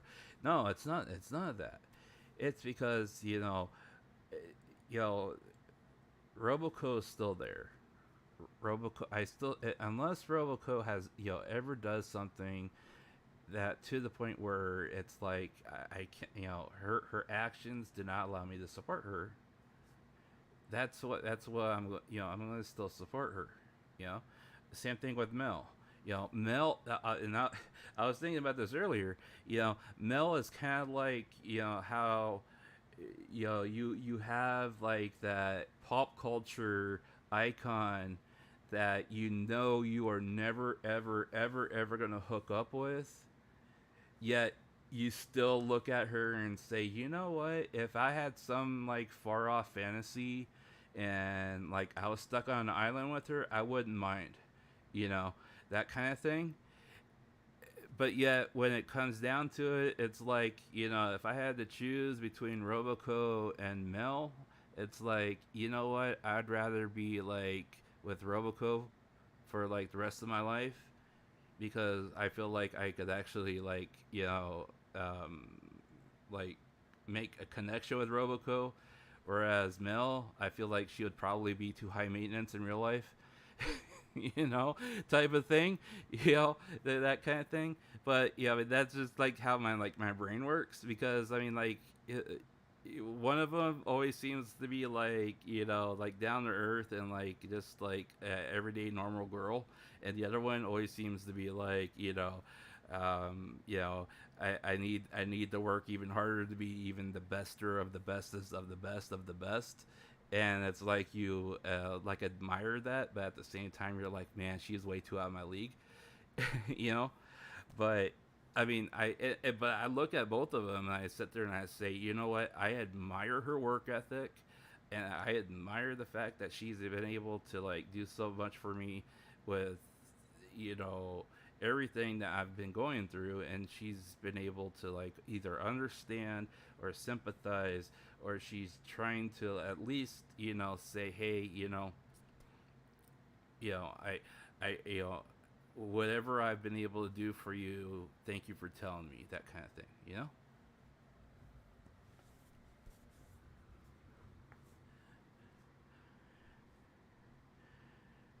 Yeah, exactly. Exactly. I mean, I have never had anybody, you know, I have never had anybody popular or anyone like, you know, like that has actually like, you know, have had major influence, or you know, had you know, 750,000 followers, you know, like ever noticed something I've said to them. And for her to see something that I've tweeted out and thank you for, you know, the things that she's done for me while I was struggling through everything that I was going through with trying to support my mom, and for her to like actually, you know, put a heart next to it and just acknowledge the fact that she saw it. You know, I mean, if you have that kind of following, you can't just, you know, like something out of nowhere and not understand what you're liking, you know? Because I mean, if she liked it and she didn't understand what she was liking, and it said something completely derogatory, and then all of a sudden it just explodes out of nowhere, and you know, Hololive member likes that she likes pornography, you know, or something like that. You know, they can't do that. They have to know what they're liking, you know. So you know, you have they have to have some understanding of what they're looking at, you know. So for me at least, that, you know, it at least tells me that she's at least understanding what she's looking at, you know. And for her to be able to, you know, give that kind of support back, it you know, is really special. And that's why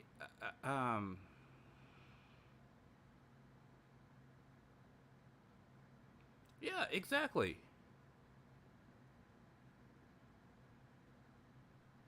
Exactly, exactly, exactly. You know, and you know that, and that's why I always try to, you know, um, it's like you know, I have to um I have to really try to so so with Hoshion, I know I so Hoshinon uh, has several people that you know, that are like, I don't know if they're like real life friends or not. Um, but they, you know, they're constantly in her streams, and they're you know, they constantly, you know, they always seem to constantly, you know, hang out, or at least they tweet to each other on a regular basis, you know. And for the most part, I usually just, you know, I don't say too much to them. I may tweet at her, or and reply to her like once a day, but I don't say too much to her. Um, but when I started playing Splatoon with her, several of the guys that also played Splatoon with her got extremely jealous because they felt like she was suddenly making special accommodations for the American. and and not only that, but they also seemed to enjoyed the fact that they were able to get her qualified for league play, and I'm too new to be able to join league play, so they effectively locked me out of being able to play with her. So, you know, I just made a comment on Twitter, that I think I told Red this, that I killed my hands trying to qualify for league play for an entire week, and I almost got there. And then I hit a losing streak, and then I got reset back down to C plus, which really bummed me out, because I couldn't qualify in time. And so I just made a comment that I couldn't play with her, and so she decided, well, she didn't want to lock anybody out playing with her, so she decided, well, she wasn't going to play League anymore, and go back to playing regular stuff so everyone could play with her. And the other guys got mad. And I was like, I don't want them to be mad, I was like, I'm just saying, that I tried really hard to qualify for league, and I couldn't get there. You don't have to change everything for me. I could try again. But no, I mean, I get it though. I mean, I understand. I get it. I mean, I there are times where I will watch a VTuber, and I will not necessarily want to watch them when they are playing with, like, like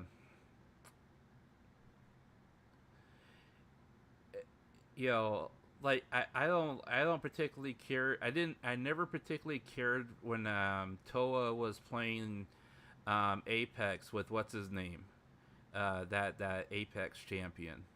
I didn't care to watch her play with him. And it wasn't the fact that I was jealous. It was just the fact that it was another guy, and I want to watch her. I don't want to watch him.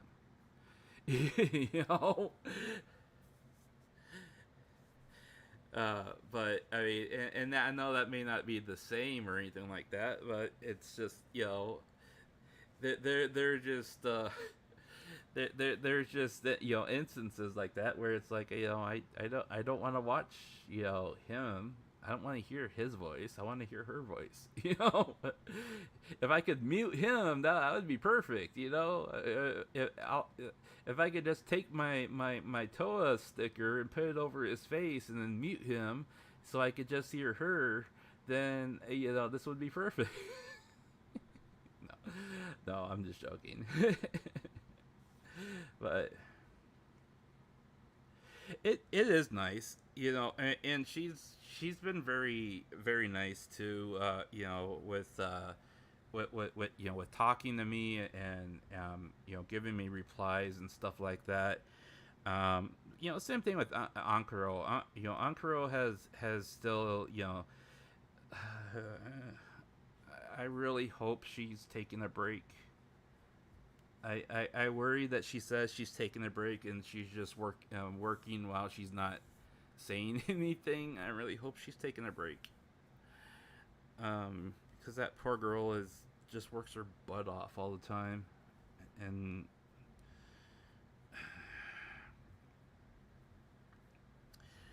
I keep telling Nankoro that if she would just set another tier on Fanbox, and I've said this before, Ankoro is the epitome of what I feel. To me, is what if there's one person, okay, if there's one person that makes me understand what people feel like, what make Miki Nico fans feel like, that they want to donate, because they want to donate. To me, it would be Ankoro, because I know for a fact that she works her butt off day in and day night. She's constantly going, and she is like, I mean, the girl is up till like 2-3 o'clock in the morning sometimes, and then she's like back up at like 6 in the morning, and she's back, and then she's like out the door, and it's like, girl, you need to slow down. But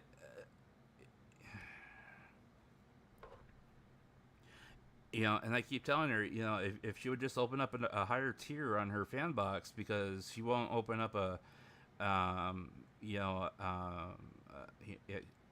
PayPal or anything else like that.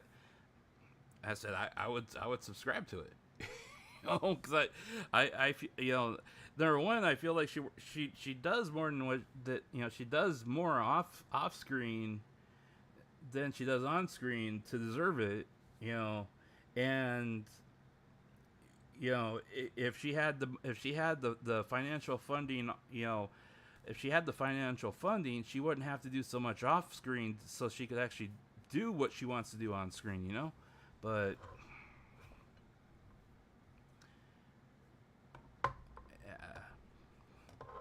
I don't know, that's just me wanting to help another person, I guess.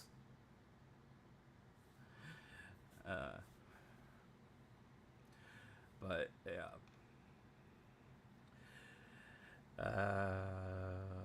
For some reason, I started collecting Callie's album. I know Callie. That's another thing. Callie's work ethic is nothing short of miraculous. And before my mother died, and I showed her who Callie was, and she asked me why I wouldn't let her listen to any of her music. I was like, well, because she swears a lot, Mom, and you don't like that kind of music. And she's like, oh. And I go, yeah. And she goes, so she's one of those type of girls, huh? And I'm like, she's a bad girl. But I like her. And I told her a little bit about her backstory, and and what that Callie's Grim Reaper in training. She's on a hiatus, so on and so forth.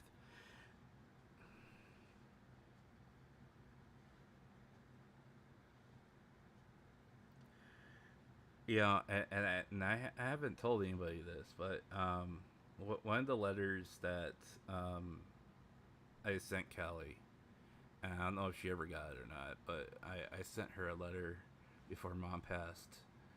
I told her, I said, Callie, I know you're on hiatus, but and I did it. I wrote the ending completely in character for her, and I said, Callie, I know you're in hiatus, but if you ever see my mom on the other side, just make sure she goes the right way.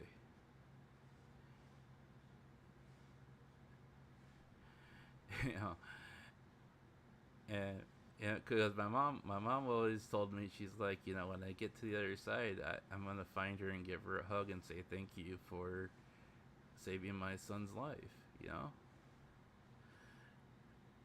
And, you know, because that's how much Callie, you know, means to me, you know?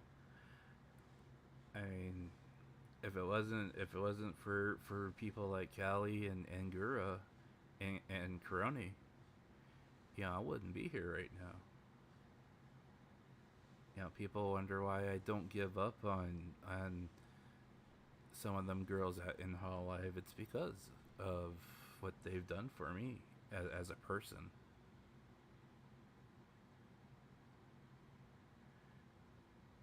You know, I mean, you know, you can't throw those types of things away. You know, I mean, and that's why I've always told, you know, Rushia supporters and Miki Nico supporters and Coco supporters, you know, and supporters of people who believe in, you know, the VTubers that they're supporting. I said, you know, you can't throw away those, you know, what those VTubers mean to you. You know, unless they completely destroy it. You know, unless they prove to you that everything you believe in is completely and utterly false. You know, you can't throw it away. If you are able to throw everything away that you felt was important about that VTuber, then it either didn't mean that much to you to begin with, or you didn't cherish it the way you thought you did. Because you can't walk away from that kind of stuff, you know? I mean, it's not, you can't walk away from, you know, I don't know about other people. Maybe it's just me, okay? But some of my best friends,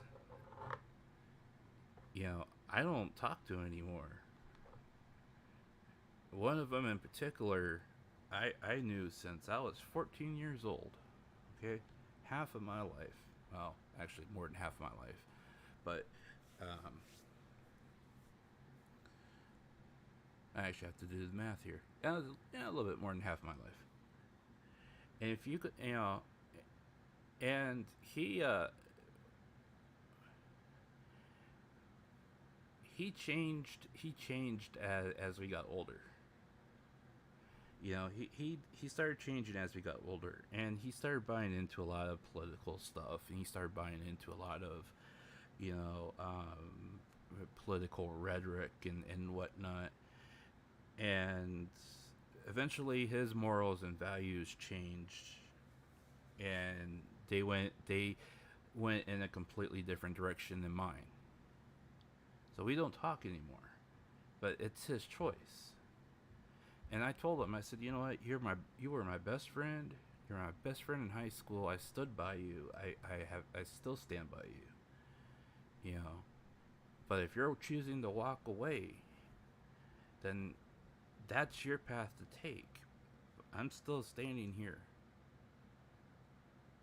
But that's your choice to walk away. You know, because the investment I've made into our friendship over the past, you know, however many years it was when we had that conversation, that means more to me than anything that, you know, any difference that we have. And I can't just walk away from this friendship. You know, it's not just something I can walk away from and say, the hell with you. You know? So I said, so it's your choice. You could walk away, or you could try to make this right. And he walked away.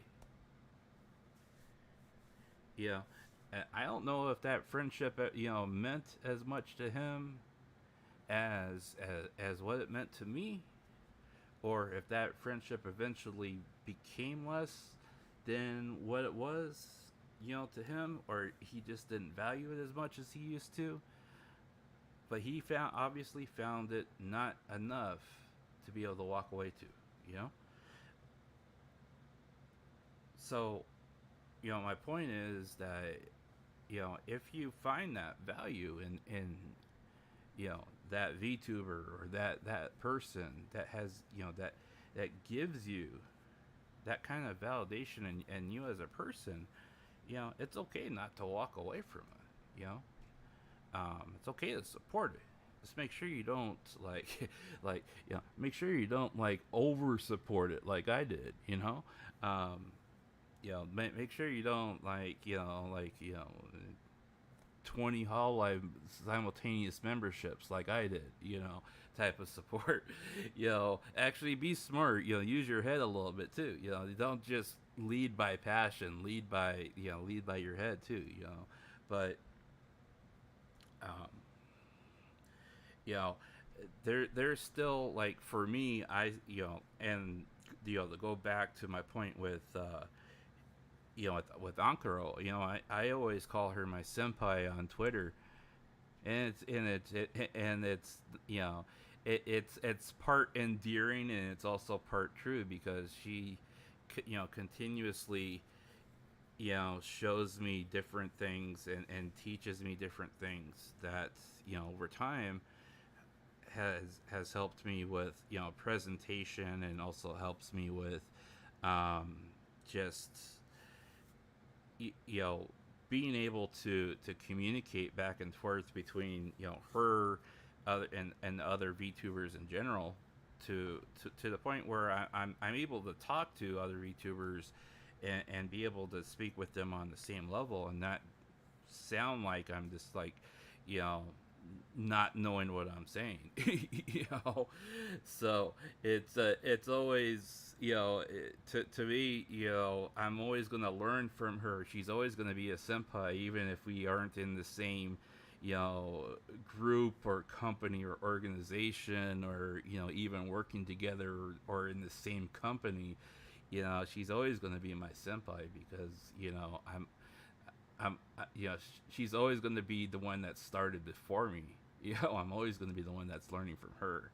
So, but I also wish I just could support her more, because I feel that people like her deserve much more support than people like me, who try to do it for fun, and just hope that we hope that we have people that tune in. So anyways, I've done enough rambling for the night. I'm going to go off and try a little bit of a HoloX. If it works very well, you'll see a waiting room pop up for it later on this week. If not, you'll see a waiting room pop up for whatever I end up streaming. If you have time, please stop by, say hi, let's chat. Keep your ear to the ground. If you see any news that I don't put up a stream for, feel free to pop in and talk about it. We can immediately change the stream to whatever news pops up. We can immediately start talking about that. We can pull up the information, try to disseminate what's going on. I'll keep my ear to the ground this week as well. And, I'm anticipating probably within the next 7 to 10 days, we'll probably hear something, some more info slowly leak out. Probably, hopefully, we'll see official news, date, time, whatever, pop up here pretty soon. Debut, what have you. It should be interesting. We'll keep an eye out and ear out for on Kason as well. Maybe we should start doing a little bit of a Kason watch as well, to see if maybe we can discern any info from her, but otherwise, hopefully the next couple weeks will be interesting, and we'll just keep going with what we're going with, and we'll keep leading the charge here as we get closer to my eventual surgery. And like I said, next week we'll be doing Hell in a Cell for the wrestling show, and it should be pretty fun. So please tune in next week. We'll still, like I said, we'll start an hour later, and hopefully that'll help people out with everything, so they can tune in. So please stay tuned for that. Okay, yeah, thank you very much. Thank you, Red. Thank you, Calvin.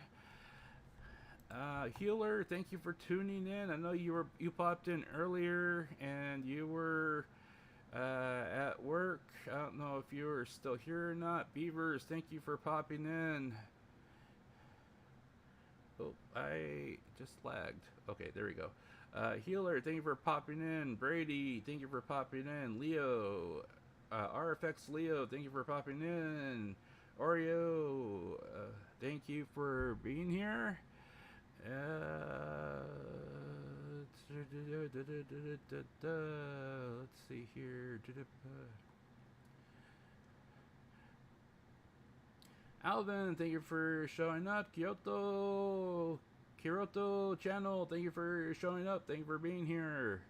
Yeah, anyone else I missed, thank you for stopping in. We will talk to you next time. Until then, oh, Umberto, there you are. Hey, how you doing? Thank you for stopping in. Yeah, I will not overdo it. I thought maybe you had popped in and left. Thank you for dropping in, my friend. I am glad that you're here too. So,